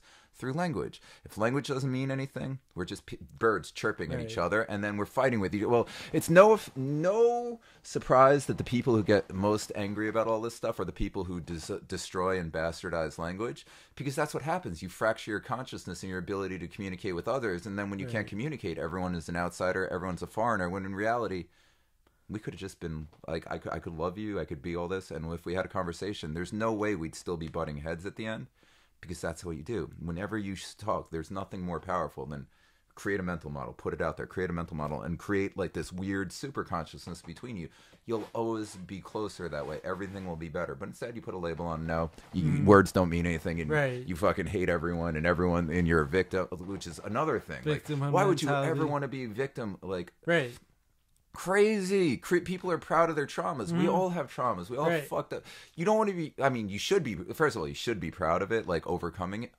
Overcoming your you don't want to like define yourself by you like forever. It's actually one of the biggest topics I spoke about with him, Jake Moscato, and like I had him on the podcast. Like he absolutely like loved like the way like I worded this. So many people like are so like attached to their traumas, but like not in the sense of like overcoming them, but like everyone like defining themselves by them. Men like in the same breath, like how many different awareness days that are there out there? You want to know how you become aware of things? Not by celebrating some day and taking off work and getting shit-faced. You celebrate awareness by meeting a diverse group of people, and that doesn't mean what they look like. That means what's the content of their character in mind. You meet as many people as possible, as many walks of life, as many different backgrounds as possible, and that's how you become aware of things. By connecting and showing people, what is love? Love is showing time and attention and focus to someone. So you show love to others, and that's how you become aware of things. Not by being like, hey, let's take off from work, which is great. Any excuse to take off of work is great, but like, I'm gonna get shit faced. I'm a better person because now I'm aware of this, but I know nothing. Like, and also, I won't talk to you. I hate talking to you, and also my words mean nothing. Right. But like, it also comes back. Like, I'm now fully aware. This thing is out there. But like in the same breath, when you ultimately overcome that, like you're actually gonna be valued less. I'm like as opposed to it's crazy. Like it's almost like the current society actually values you more like when you're a victim, like as opposed it's to wild. Because clearly all of this shit is a power grab. So it's really, really fascinating, and of course everything that comes from like this cult that is running us, everything is through inversions and like it's weird to see people trying to get power through weakness. It's really weird to see. And I just also really want to reiterate this, this isn't some side taking shit. I love all of you. I just want to see you be interesting, and it doesn't have to be interesting to me. I want to see you be interested in yourself. If you were truly interested in yourself, you would never be putting a label on yourself. You'd be making your own labels. You'd actually be coloring outside the line. Guess what? If you just like this is why I started hating I'll use punk rock as an example. Guess what? If you look like everyone else, and if you're trying to be counterculture and you just look like everyone else in counterculture, so if you're in the punk scene and every single one of you looks identical, you're not counterculture. You're just a fucking sheep to a smaller cult. That's all you are. You're just just a smaller flock. That's it. Small flock of sheep, but you're still a fucking sheep. That's really interesting. Be uniquely you. Look at your hair color. I know. I shouldn't look at your hair color and know what your politics are. Right. Again, I'm not gonna go by me, but if you look at me, you're like, is that guy mentally well? What does this thing believe in? You don't know anything about me other than that I'm not that great with clippers. That's what I want you to know. I want to love you, not some stupid label that you didn't come up with. That just wake up, make your life your own. I love you. That said, stay the fuck away from children, or you get the wood chipper. Exactly. But if you're an adult and you're this, just stop getting so offended by everything. Also, all these problems, I'm older. All this shit was solved. In the 90s, right. I never it was cool. It didn't matter what you were like. Right. You could be gay, straight, this. It didn't matter what race you were, anything. Right. We got past so much of that, into the early 2000s. And now we're just going back. And now it's just oh shit, let's fuck everything up again. This has been incredible. This is so fun. This is so much fun for me. Yeah, we're getting canceled as fuck. This conversation's gonna get both of us canceled. Whatever. Yeah, it is what it is. So what I was roughly saying before the battery died was just please stop getting offended by everything. Please stop trying to please stop trying to get people to stop talking just because they disagree with you. You should honestly get to know your enemies. Get to know the people. Yeah, get to know the people you disagree with. Honestly, if you really loved yourself, be proud of yourself. Put yourself out there. If people disagree with you, try to convert them into fans. If they don't, who cares? Who cares? And also don't get so upset about it. If somebody's paying you attention and showing you again, it's the difference between someone physically harming you or just making fun of you. Saying words. If they're showing you hate or you're on their mind, so you're if anything, they're your biggest fan. Just show love to people. Communicate. Stop ruining language. That's the thing. Creating division is not how one creates acceptance. Division does not equal acceptance. If you want acceptance, first of all, accept yourself. In all your flaws and all your greatness. Just you're you. You're you. You are not any other label that you place on yourself other than you. And then just share you with the world, and take the good with the bad, and who gives a fuck? Because as long as you're you can't lose. Every single day should be the you awareness day. Hurt no one, stay the hell away from kids, and be whomever you want, and then share whomever you are with the world. Be aware of yourself every day, love yourself, and hey, you know what, if anything, we'll probably all, that's if you love yourself and you're loving and kind to other people, and you want to talk to people, even if you disagree or everything, you're gonna be loved. People are gonna love you. People are gonna appreciate having you around. People like people they don't agree. I like people I disagree with. I really like people I disagree with. It's fun to disagree with people as long as you're nice to each other and communicating, respectful, if kind. it's just like, oh, you, us versus them, right? There is no us versus them. It's me with everyone or me against everyone, and like that's it. Like it's just you and whomever you choose to surround yourself with, and nobody else has to do a fucking thing you want. You're free to be you. They're free to be them. Do whatever you want. Leave others the fuck alone. Right. Harm no one. Force nothing on anyone. Let people say whatever they want. That's it. Live and let live. Live and let live. That's it. Live and let live. And like something else, like it's actually very interesting. Like I've actually realized, like ever since like I've like adopted like this belief of the Earth being flat or whatever. It's like a lot of people out there have like this like image in their mind. Like so like as soon as like someone like believes in flat Earth, like you immediately think to yourself like oh like that person must be a moron.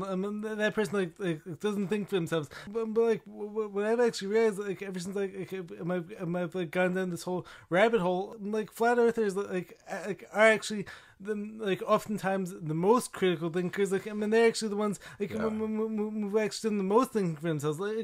Like once again, like have I ever seen like any legitimate pictures like that actually show the shape of the Earth? No, but like in the same breath, like every bit of evidence like at the very least shows me like we're not on this spinning ball, and also like everything that like comes out of NASA like is like complete BS. Like it's also like complete lies. So it's just like by me being a critical thinker. And by me doing the questioning, like this is like where I've actually arrived. But like labels definitely carry with them a lot of power. Like, labels definitely have like strong connotations. Like so like the whole reason like why the people like who are in power want to label everyone like who they disagree with like with like these nasty names or whatever. But like if a lot of these people like who you disagree with, like if you actually took the time like to get to know them, chances are like you'd actually find like a lot more like in common with them, like as opposed to like differences. Also, why are you such a nut hugger? Like why are you getting upset about it?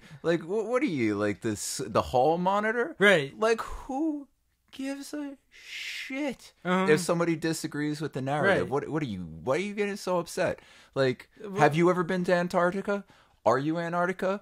Is your mother's last name Antarctica? Have they insulted your mom? Did they spit in your face? Like, who gives a shit? We're like, oh, I'm talking Antarctica, but we're flat Earth. Like, I'm sorry, did he say your mom's fat or did he say the Earth is flat? Right. Like, who cares? Right. Like, well, yeah, that's the funny thing. Like, you could literally go up to someone and crack like your mom's flat, like your mom's fat joke, and they'll be like, ha, ha, ha. Yeah. But if you're like, the Earth is flat, it's like, are you kidding me? You moron! What? Like I have people like telling me like to go to hell and on Facebook. It's just like ridiculous. Did I actually say anything like that was like against you? Why are you such a nut hugger? Like, why are you just like, yes, master, I will protect the script for you. Like science. Like, who cares? Scientism. Like, I who gives a shit? Yeah. I don't care if the Earth is a fucking triangle. Think about it. Exactly. Have fun. Maybe the Earth doesn't exist. Like, right. Maybe this whole thing is just like one giant video game. Like, who knows? It's all like coming out of like one of our minds. Who the hell knows? But like the thing is, like any of the people like who wrote to me don't know. Yeah, but why? Like, why are you the foot soldiers of the narrative? Well, especially because the whole school system like basically convinced everyone like to always defend their teaching, like as opposed to like defending like critical thinking, like and like defending truth. And like the whole Matrix loves this idea of like having these sick, weak people being the ones that who are like calling you names and like just for like having a different belief. But like if these people like actually realize like who they were actually defending, and like these massive corporations, like all the corruption that comes from NASA, like all this stuff. These people like don't like realize what systems they're actually defending, like which ones like they're actually upholding. Like they don't realize like so like first of all, like one more thing I want to say when it comes to the idea like of flat Earth. Like I fully believe like that, like this belief is like connects me closer to God. Like it's got me closer to like spirituality. But like the whole educational system worldview, like which is like, oh, like we just landed here by this massive Big Bang, and like dinosaurs were here, I mean, like 4.6 billion years ago, I mean, like everything just like happened so randomly. Like that whole worldview, like it's all about like disconnecting you from God and like disconnecting you like from like your own power. So like the thing is like if this belief makes me a better person, like I mean, like if it like makes me more spiritual, like more connected to God, I mean, and it's just like what harm is that doing on anyone? Yeah, it's ridiculous. It's like, first of all, there is a really good thing going around the internet with some guy talking about like think versus know, and you said you think the Earth is flat. You did not say you know the Earth is flat. You believe, you think. It's the same thing. Yeah. You would never say I think about something you know for certain. Right. Like, for instance, I'll say this, and I'm batshit crazy. I'll say this again. I know for certain that everything we perceive as light and everything is just the event. It's just light trapped on the event horizon of an infinite black hole of all of infinity that is God. That's what I know to be real at this point in my life. It's all just God. Everywhere I look, it's just everything. God. Well, like someone like who I spoke to recently, like said that like God like is essentially everything everywhere all at everything once. Everywhere all at once. And then there's the paradox of God, where anything that's infinite is also finite. Because like if everything's present, you can't exist. If you're all powerful, you can't have an origin. You can't have ever been created, because otherwise you can be destroyed. If you're all knowing, you must be everything in order to know everything. And if you are everything, you're nothing. So God must exist outside of the creation. But then the paradox must happen in order for God to exist outside the creation. God must also be every single facet of the creation. And also like, going along those like, exact same lines, the same guy like who like I was talking to, like, he was like saying like does he believe like this universe like was created out of nothing, or on the other hand like it was like created like based on like I don't even know like how exactly he was saying it. Like he was saying like in order for something to exist, like that must mean, and then like that thing like has like always existed. Like I don't remember like how exactly he worded it. But, like he was saying like essentially like, we must be living on God's creation, like, and like none of this like happened randomly. Like we didn't all just land here through this Big Bang or whatever. Like the whole Darwinism nonsense. If everything comes out of nothing, wouldn't that be a creator?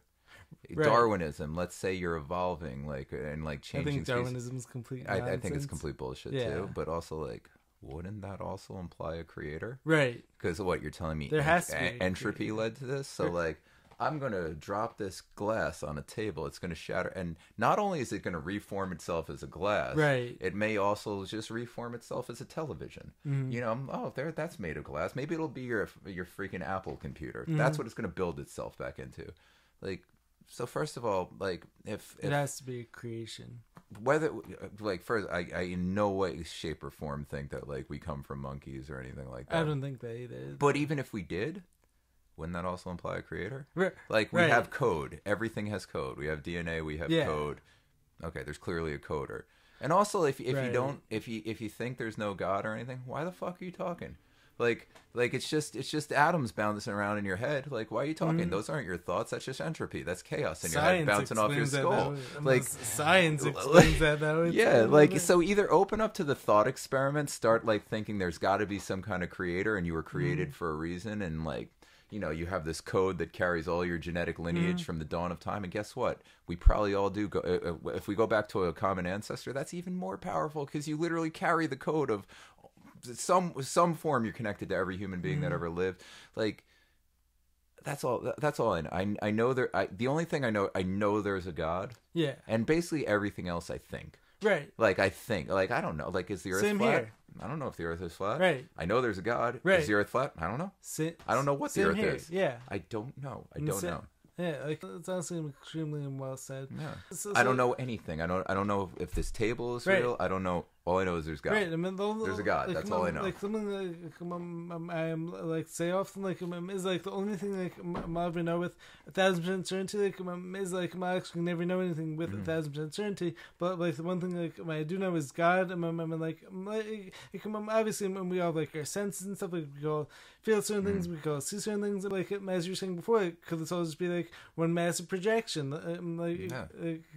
Ooh, I had a really interesting thought like about a month ago, and this was kind of like a hits blunt and then thinks that. I wasn't stoned when I thought it, but it would fall under one of those. So I always found like the religious theory of God as like, you know, this humanoid deity or anything like that. Right. Like I would characterize that as like something more than human. You know, it just, that's not God. God has to be everything. Like, no, you have form. You're not God. You're whatever the hell you are.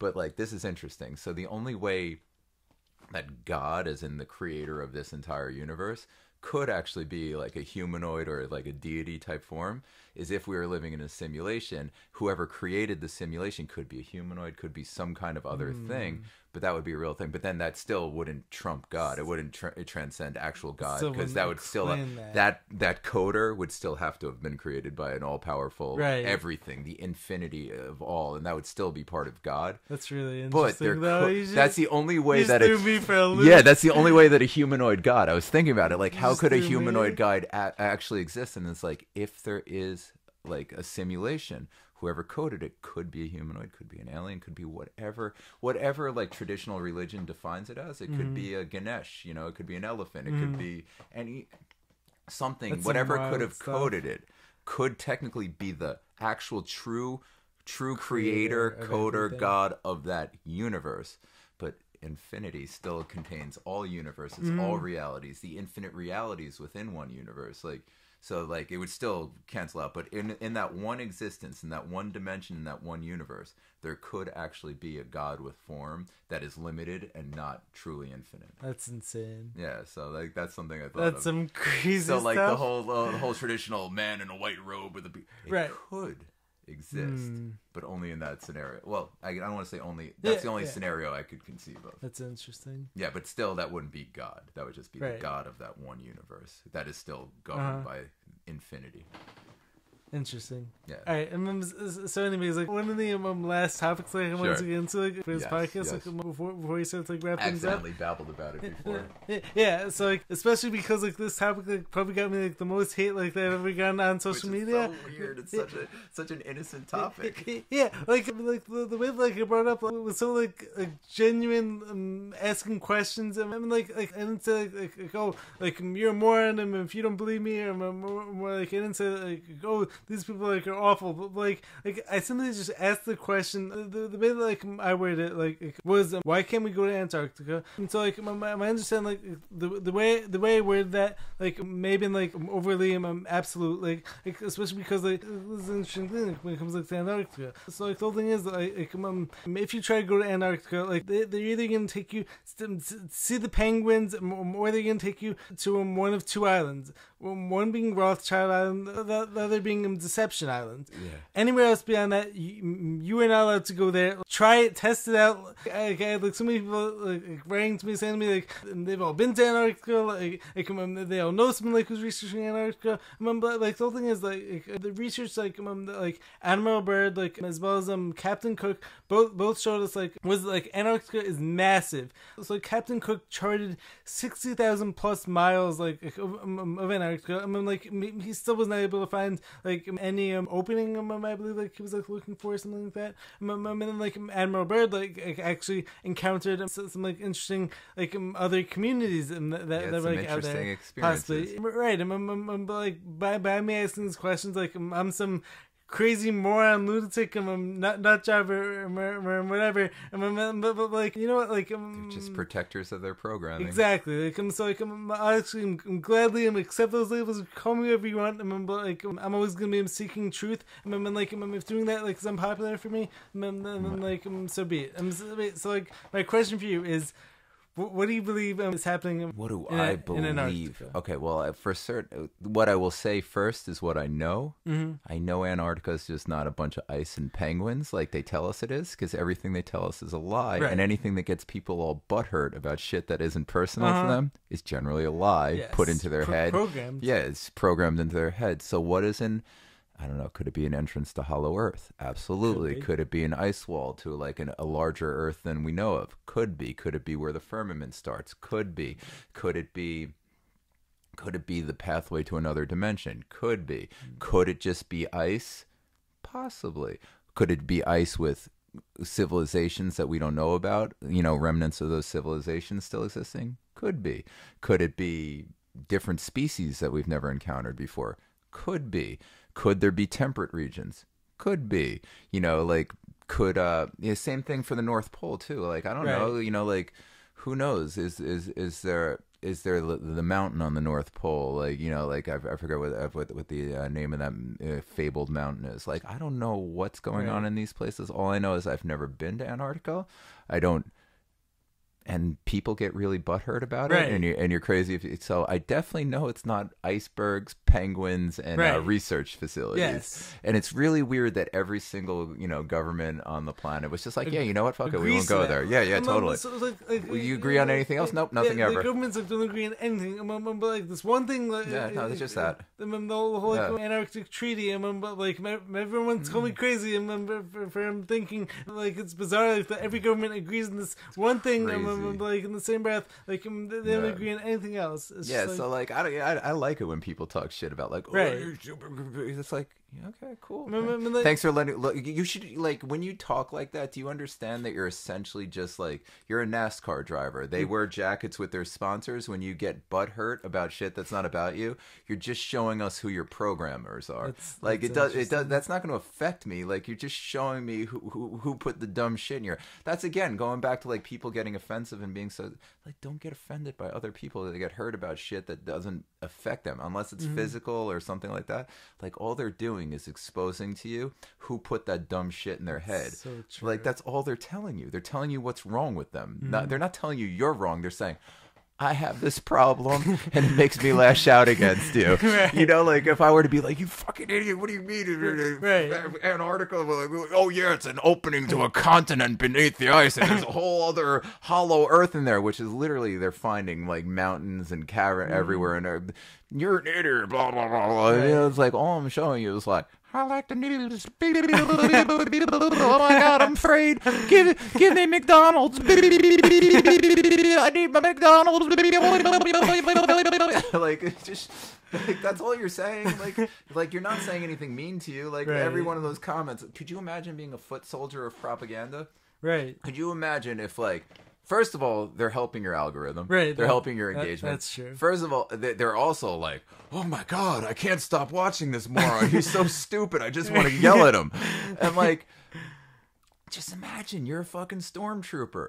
But basically, you're a stormtrooper. You're just all like, you're a faceless moron that's just regurgitating like the will of the Empire. like, you ever notice the haters don't have accounts either? They're not like real people. They're just like, they're nothing. Like, it's like you're a stormtrooper. You're just a white uniform that gets shot by Harrison Ford shooting a laser gun like this.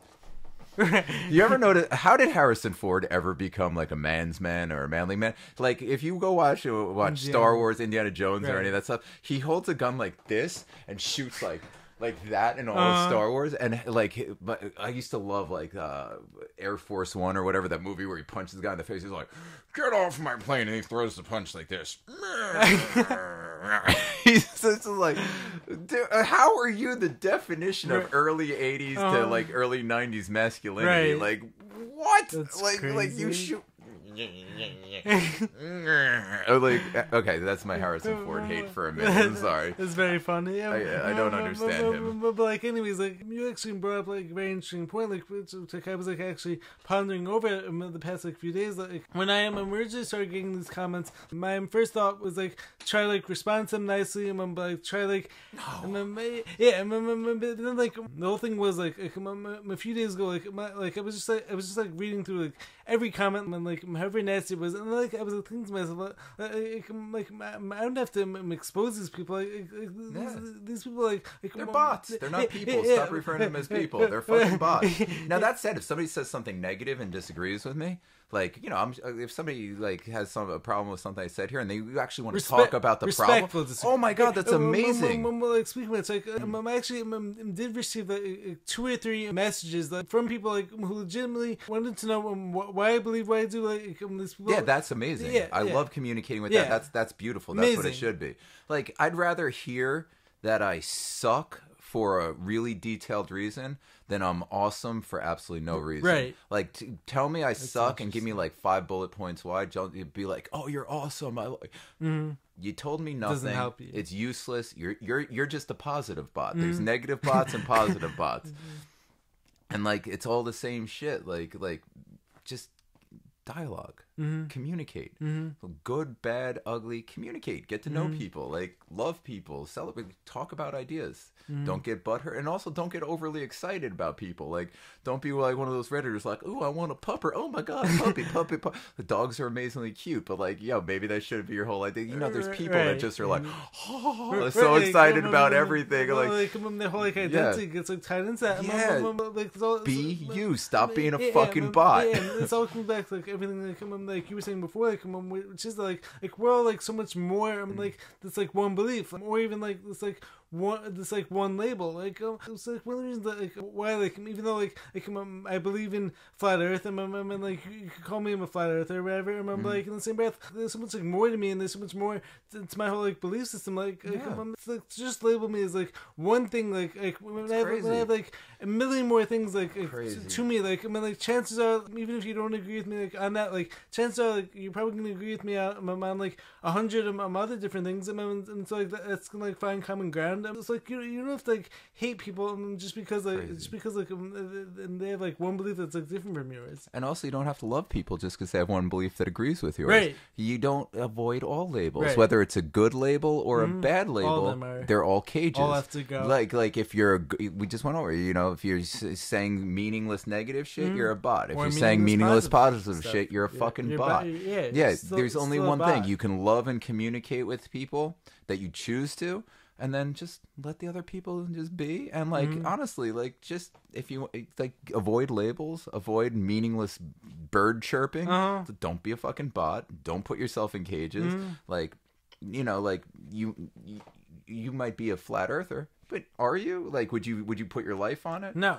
You just, you know, like, I like the thought of flat Earth. It's like, yeah, you know, I'm like, the thermosphere. I don't know how they're sending shit through the thermosphere. That's a little weird, you know. Like, there's a lot of discrepancies. Am I a flat earther? No, I have no idea what the fuck I'm living on Earth. I'm a questioner. I just enjoy weird conversations. What I like, do I like scientific conversations about like, you know, the mainstream theory? Yeah, it's great. As long as it's a real conversation, it's not just like 2 assholes trying to overtalk each other and like I don't know anything. I just enjoy conversation and figuring stuff out. Right. Yeah, and just not being told to shut up. And again, like, just love everyone, talk to people, at least anyone you find conscious, like anyone who's capable of forming a mental model and sharing it with me. I want to talk to you. Some people are like so deeply programmed, like you're not conscious. Isn't that basically where the whole term NPCs started from? There's definitely a lot of NPCs like who are out there like within the Matrix, and you get it on both sides. There's NPCs like people think like just like it's only left, right. Well, left is a whole different, like the leftists. I like leftists is just pure evil. The right is just at the very least you get some like dimwits just following along shit with and like just rooting for shit just like it's just crazy. Like you know, like it's dim-witted, but it's good. It's not coming from such an evil place. Leftism is truly an evil cult, and I feel bad for everyone embroiled in it and trapped in it, and like Lord knows I've had, like, when I was younger, I had my, you know, it ruined my life in certain ways. Like, it ruined, like, it's just a horrible inversion. Like, you know, because I used to be super, super, super liberal, like, back, you know, Occupy Wall Street days and earlier when it was very different and very progressive. Right, and but, like, the whole thing is, like, shifted, like... But the whole liberal, like, I'm liberal now. I believe in individual liberty and freedom of the individual, too. Right, and like, that actually comes back to the whole, like, concept, like when it comes to words being corrupted. It's like the actual word I'm liberal liberal should just mean like this belief like and like live and let live. No. Like what does it become like? It's actually become communism. Like and then like it's become like forcing your belief like onto everyone else. Like we could obviously go on for days. Like when it comes like it's the whole like topic of leftism. But yeah, like after talking about all this, I'm sure people it's probably like, oh, look at this fucking asshole far right asshole Republican Trump supporter. I ain't shit. I'm just me. Like some things I agree with, some things I disagree with. Like all it comes back to the whole labeling thing. Like as soon as like that's like one of my issues like labeling. Like as soon as you label someone like with like one of these demeaning labels, like you're basically giving yourself like permission like to not listen to anything else like that person has to say. I have one label: flawed. That's it. My life's goal is to just get rid of some of the, just improve, just get better. That's the only label that like you could ever truly wear. You're flawed. You're not perfect, and you should be on a quest for some form of protection and perfection in yourself. You should be on that quest to Christ consciousness. You should be on that quest to enlightenment. Because you're flawed. You're going to fuck up. You're going to make bad moves. Like, you need to forgive yourself. Like, oh my God, I'm going to go off like this real fast. I was never like, you know, like, I'm very anti-religion in general, but I do really appreciate like certain teachings. The teachings specifically of like the forgiveness of sins, like of the, you know, the Jesus Christ thing and all that. Like because we should all be on that journey to Christ consciousness and just trying to be better and be loving and be all that. But most importantly, you need to forgive yourself of your sins, because what's the point? Like if you just if you're gonna hold like this whole cancel all this shit, like you need to always offer redemption to move forward and allow better people. Like this whole idea of taking redemption away from people is just like, why? Like it's just it's just silly. Like, especially because like everyone makes mistakes. Yeah. Like forgive yourself. It's like, you know, stop celebrating. Forgive yourself. You know, like stop. Forgive. Move on. Move past everything. Like your only label should be flawed and trying to better. That's it. Like that's, you know, every other label is a box. It's a cage. It's terrible. Like you're just drowning. You're dying slowly. Just love people, communicate, and break down all those labels. Break down everything. Like stop judging people so hard. You're fucked up. They're fucked up. We're all fucked Everyone up, is. except the bots, you know. But even then, like have NPCs. Yeah, it's just like, you know, have some compassion for them. You know, like they could be so much better. They could be conscious super beings capable of God knows what. But instead, they're just regurgitating propaganda. Like maybe show them some love and show them a better way to turn off the TV. That's why like a lot of the bots and my haters, like they end up like following me. They end up because I give them the attention that they so desperately crave. But then, you know, like just show them some love. Show them, like, a lot of people turn out this way because they are hurt, because they are fucked up, you know, I'm hurt people. I'm always gonna hurt other people. Yeah, well, like, why do people seek like safety within the herd?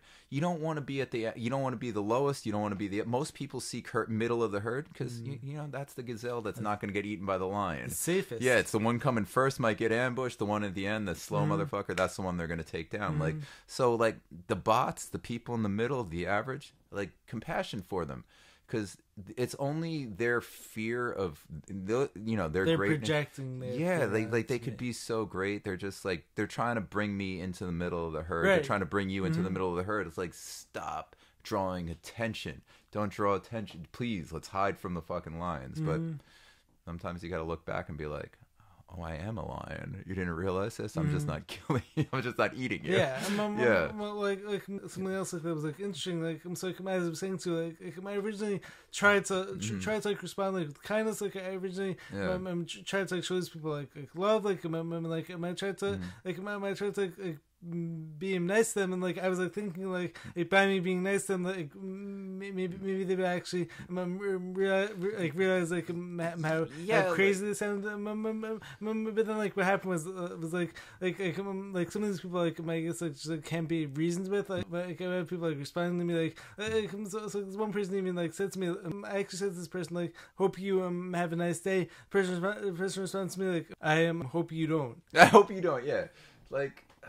That's amazing.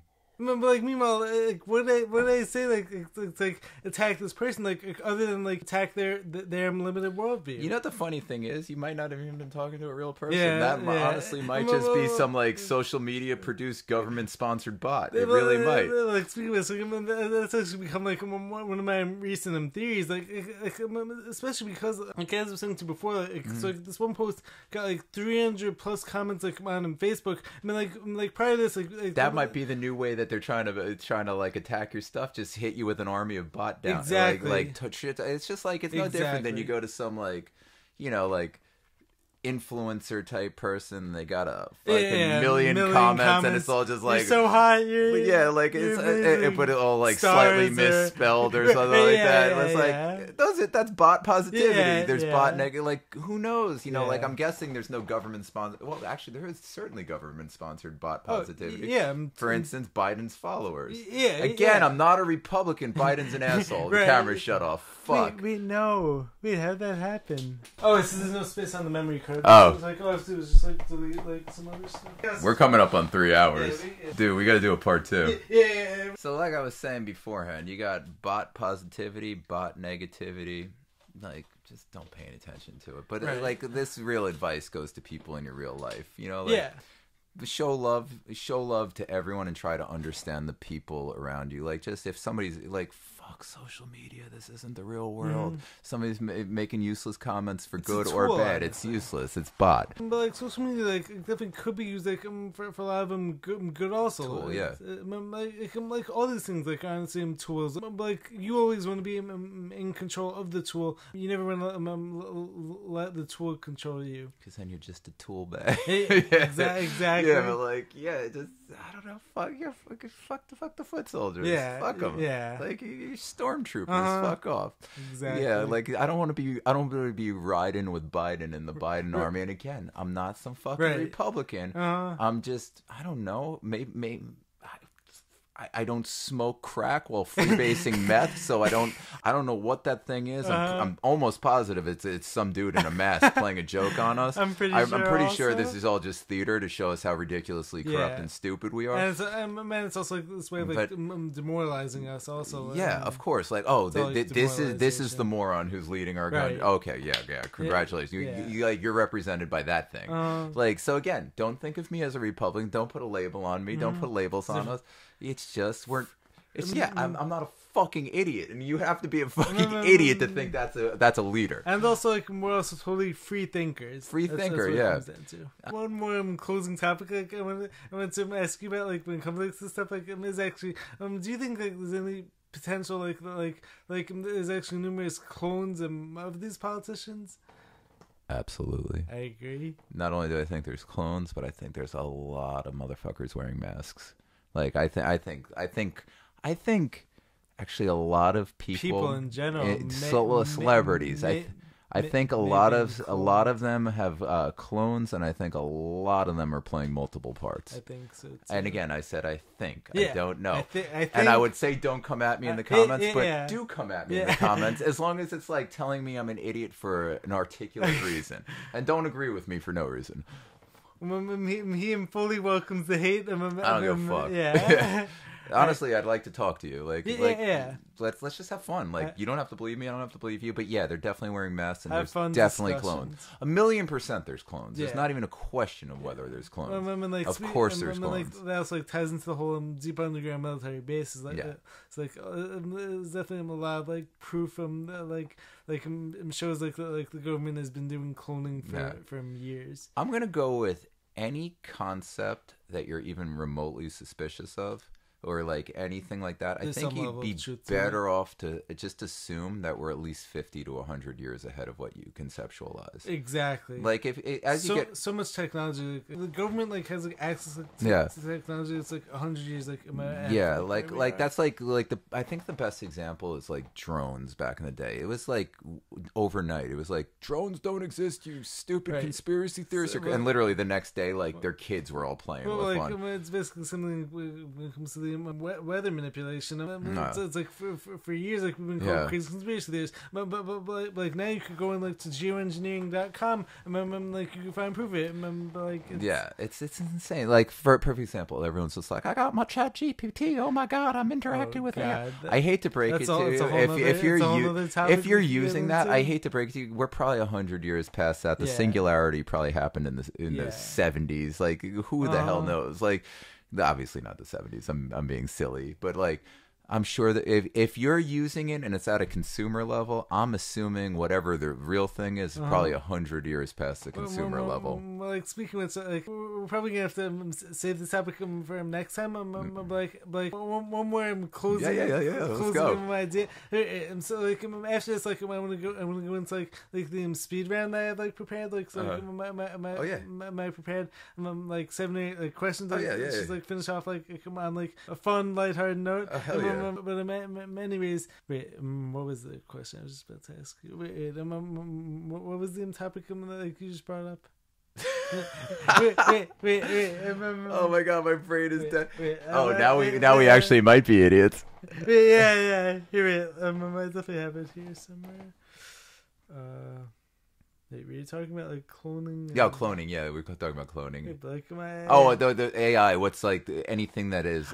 Anything that we think exists, we're probably 100 years past. So it's like the one I'm closing thought. Like I want to give you like, are you familiar with like all these like world's fairs like these? Oh yes. Oh my God, mud flood and It's like the original Great Reset, the true Great Reset. Exactly. I'm very, very, very in love with that. So like. There is no way they built the Chicago, like all of Chicago, prior to the World Fair in 2 years. There's absolutely 0% chance. I've been in construct. There is no fucking chance that any of that was done with like early 1900s hand tools. Horse and buggy. Yo. You don't understand. You're not building that with power tools in 2 years. No chance. So we're definitely gonna save that topic for next time. Like, we need to go in on that. Like, that's actually really interesting, though, like, especially because Tartaria, all that. Yeah. Oh my God. What in Tarnation? What in the Tartarian nation? Yeah. There's got to fascist. Right. Yeah. Yeah. No. Like. Yeah. That's one. Like. I definitely really want to get into that. I think I'll say I think to a lot of this one. I'll definitely say I won't say I know, but I almost for certain. Workers, so there's no possibility. What was that, like 1902? There's no possibility they built all that in 2 years and then tore it down immediately. The original no. Like how, you it wasn't like today where you're like zoop with the drill zip. It was like. Right. Like everything was a handsaw. Everything was a hand. No. Just no. There's no way. Just no. Yeah. No. All right. Nope. No. That's awesome. Maybe. I like to be open-minded. I'm open to... Chances are that's not possible. No. Nope. All right. So it's like the feeling like do like a whole deep dive like episode like we got to do a Tartaria deep dive. Yeah. So if we can do that for part 2. But anyways, like, this has been like incredible so far. I mean, like I want to finish up with a speed round and like keep it like more lighthearted, like just like, finish things up. All right, so barbells or dumbbells? Dumbbells. Audiobooks or hardcovers?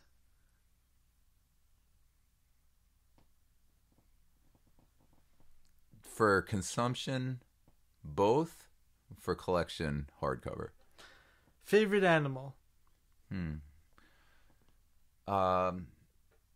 Octopus or an elephant. Octopus is the coolest animal. Dog.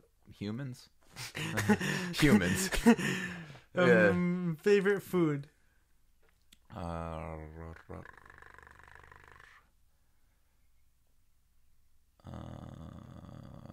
That's a whole other topic. Me and food. I guess my mom's ice cream cakes that she makes for my birthday. That's interesting. I think that might be my favorite. Jacked or shredded? Shredded. Obviously, yeah. Push-ups or handstands? Handstands. That was fast. What would be like the first piece of advice that you would give someone like starting their calisthenics journey? Okay, I would give this piece of advice to anyone starting any fitness journey. First of all, find something that you're drawn to and you love, even if it's just playing an activity or something. But most importantly, if you are going into like weightlifting or anything in calisthenics, reps, anything like that, create and maintain tension through an ever-expanding range of motion. The end. I don't care how many reps you do. I don't care, like, reps are like, just create and maintain tension for as long as possible through an ever-expanding range of motion. So if you're going strength work, maybe you can only work for 3 reps. Create and maintain constant tension for as long as possible through an ever-increasing range of motion as you get stronger. Let's say you want to go endurance. Create and maintain constant tension and like sustainable and manageable tension through an ever-increasing range of motion, and you increase endurance. It's just like whatever weight you're doing, whatever you're doing. When I'm in handstand, I'm just trying to have like one-arm handstand. I'm just trying to have perfect tension maintained through an ever-increasing range of motion. Like everything. If you're lifting a dumbbell, create tension, maintain it, ever-increasing range of motion. And everything else is a variable of that. Interesting. All right, so like the last question, like I typically like to ask anyone like who actually comes into the studio for like a podcast episode, is if you had a portal to heaven, let's just say the door like opens and then like you open and like you could go there at any point you want, and so it's portal to heaven. What does that place look like to you? I'm here.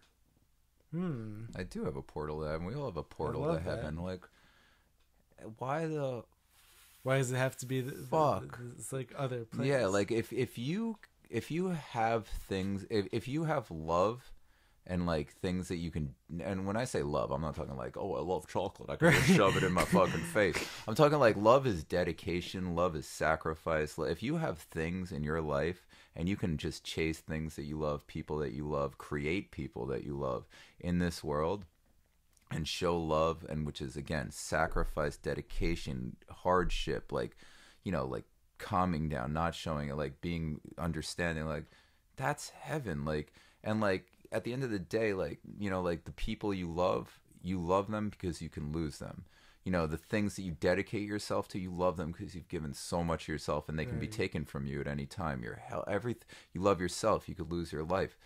Like, that's heaven. Like, being alive and having things and people you love, that's heaven. Like, the worst thing I could ever imagine is being in some magical place where it's, you know, like no one ever dies. Like, you know, I could just do whatever I want. It's like playing a video game with like a cheat code or something. Like, what are you fucking doing? It's not fun. Yeah, like what is that? Like, that's hell. That, like, this has to be heaven. Like, you know, hell I would assume is probably like the end of your life, realizing what you should have done too late. That's got to be what hell is. You know, hell is like realizing like you should have talked to your parents more before they died, or like you shouldn't have like hurt that person in that way, or like, you know, oh my God, you sacrificed your life chasing money and never did anything you love doing. And then hell's got to be like, well, it's too late now, you have no chance to do it. But heaven, as long as you can keep working on yourself, loving more, bringing more love in, showing kindness, and just showing love and loving anything that's not trying to harm you or harm someone you love, like that's heaven. Like, what gets better than that? You know, the hardships, overcoming hardship, that's heaven. What feels better than overcoming a massive hardship? Nothing. Yeah, it's crazy. Like, that meaning only exists because, you know, through that. Because, like, it could be... Yeah, if you just have everything you want, you're just a spoiled piece of shit. Unless you earned it. If you earned it, then congratulations. But you shouldn't have everything you want. You should always want more. And that doesn't mean... like things you should just want to be able to give more love, give more of your time, more of yourself, more of your focus. That's heaven. So I'm in heaven. We're all in heaven to some degree. That's amazing. Or at least we have the capacity to be living in heaven. There's nothing I could fear more. Create heaven on earth. Yeah, there's nothing I could fear more than looking back on my life and being like, fuck. And now I can't change anything. I regret that. Yeah, I regret that. I regret that. Like, oh my God. Like, again, like my son's a big teacher to that, because like, I cannot fuck up at all as a parent, because like that is hell. If I have to look back at my life and be like, oh, I damaged my son in some way, or I could have been a better father, it's like that. There's nothing worse. Could you imagine the torture of having nope, I'm good. Like, yeah, I'm just gonna show love and like not be angry and not just just try to help people and help myself and do what I love. That's heaven. I'm in heaven. So yeah, that's the answer. That's an amazing answer. So like, anyways, like this conversation has been incredible. Like we kind of go on for days. I'm like, I want to thank you so much for coming on the podcast with me. We're definitely gonna have to run this back. So like, if you want to tell everyone where they could find you though. I don't know if I should tell anyone where they can find me after this conversation. Yeah. You can find me at the official whitehouse.gov. I go by on social media. I'm known as President Joseph Biden, and let's see, like I guess on TikTok I am Dylan Mulvaney. So follow. So follow him there. Man, also like whatever comments you have, leave them there. No, but seriously, like. It's just nothing but love and all that, and you can find me nowhere. I already said it in the beginning. Yeah. You can find me on TikTok, YouTube, Instagram, and whichever one I'm hating less at the moment. I'll usually be posting on regularly. Fair enough. You can find on Instagram, or like I'm always up to some kind of scheme trying to help people for free that I end up getting like a scheme. Yeah, I call it a scheme because I'm always like trying to help people, and then I'm just like, oh, this is fucking boring, and I move on to my next scheme to try to help people. But like, such a bad person. Like I'm trying to help people for free, and then I get demotivated by it. Then I just come up with I concoct some other way where I'm like, this is the way I'll maximally help people. But like YouTube, Instagram, TikTok. At theNoodnick, and check out his content.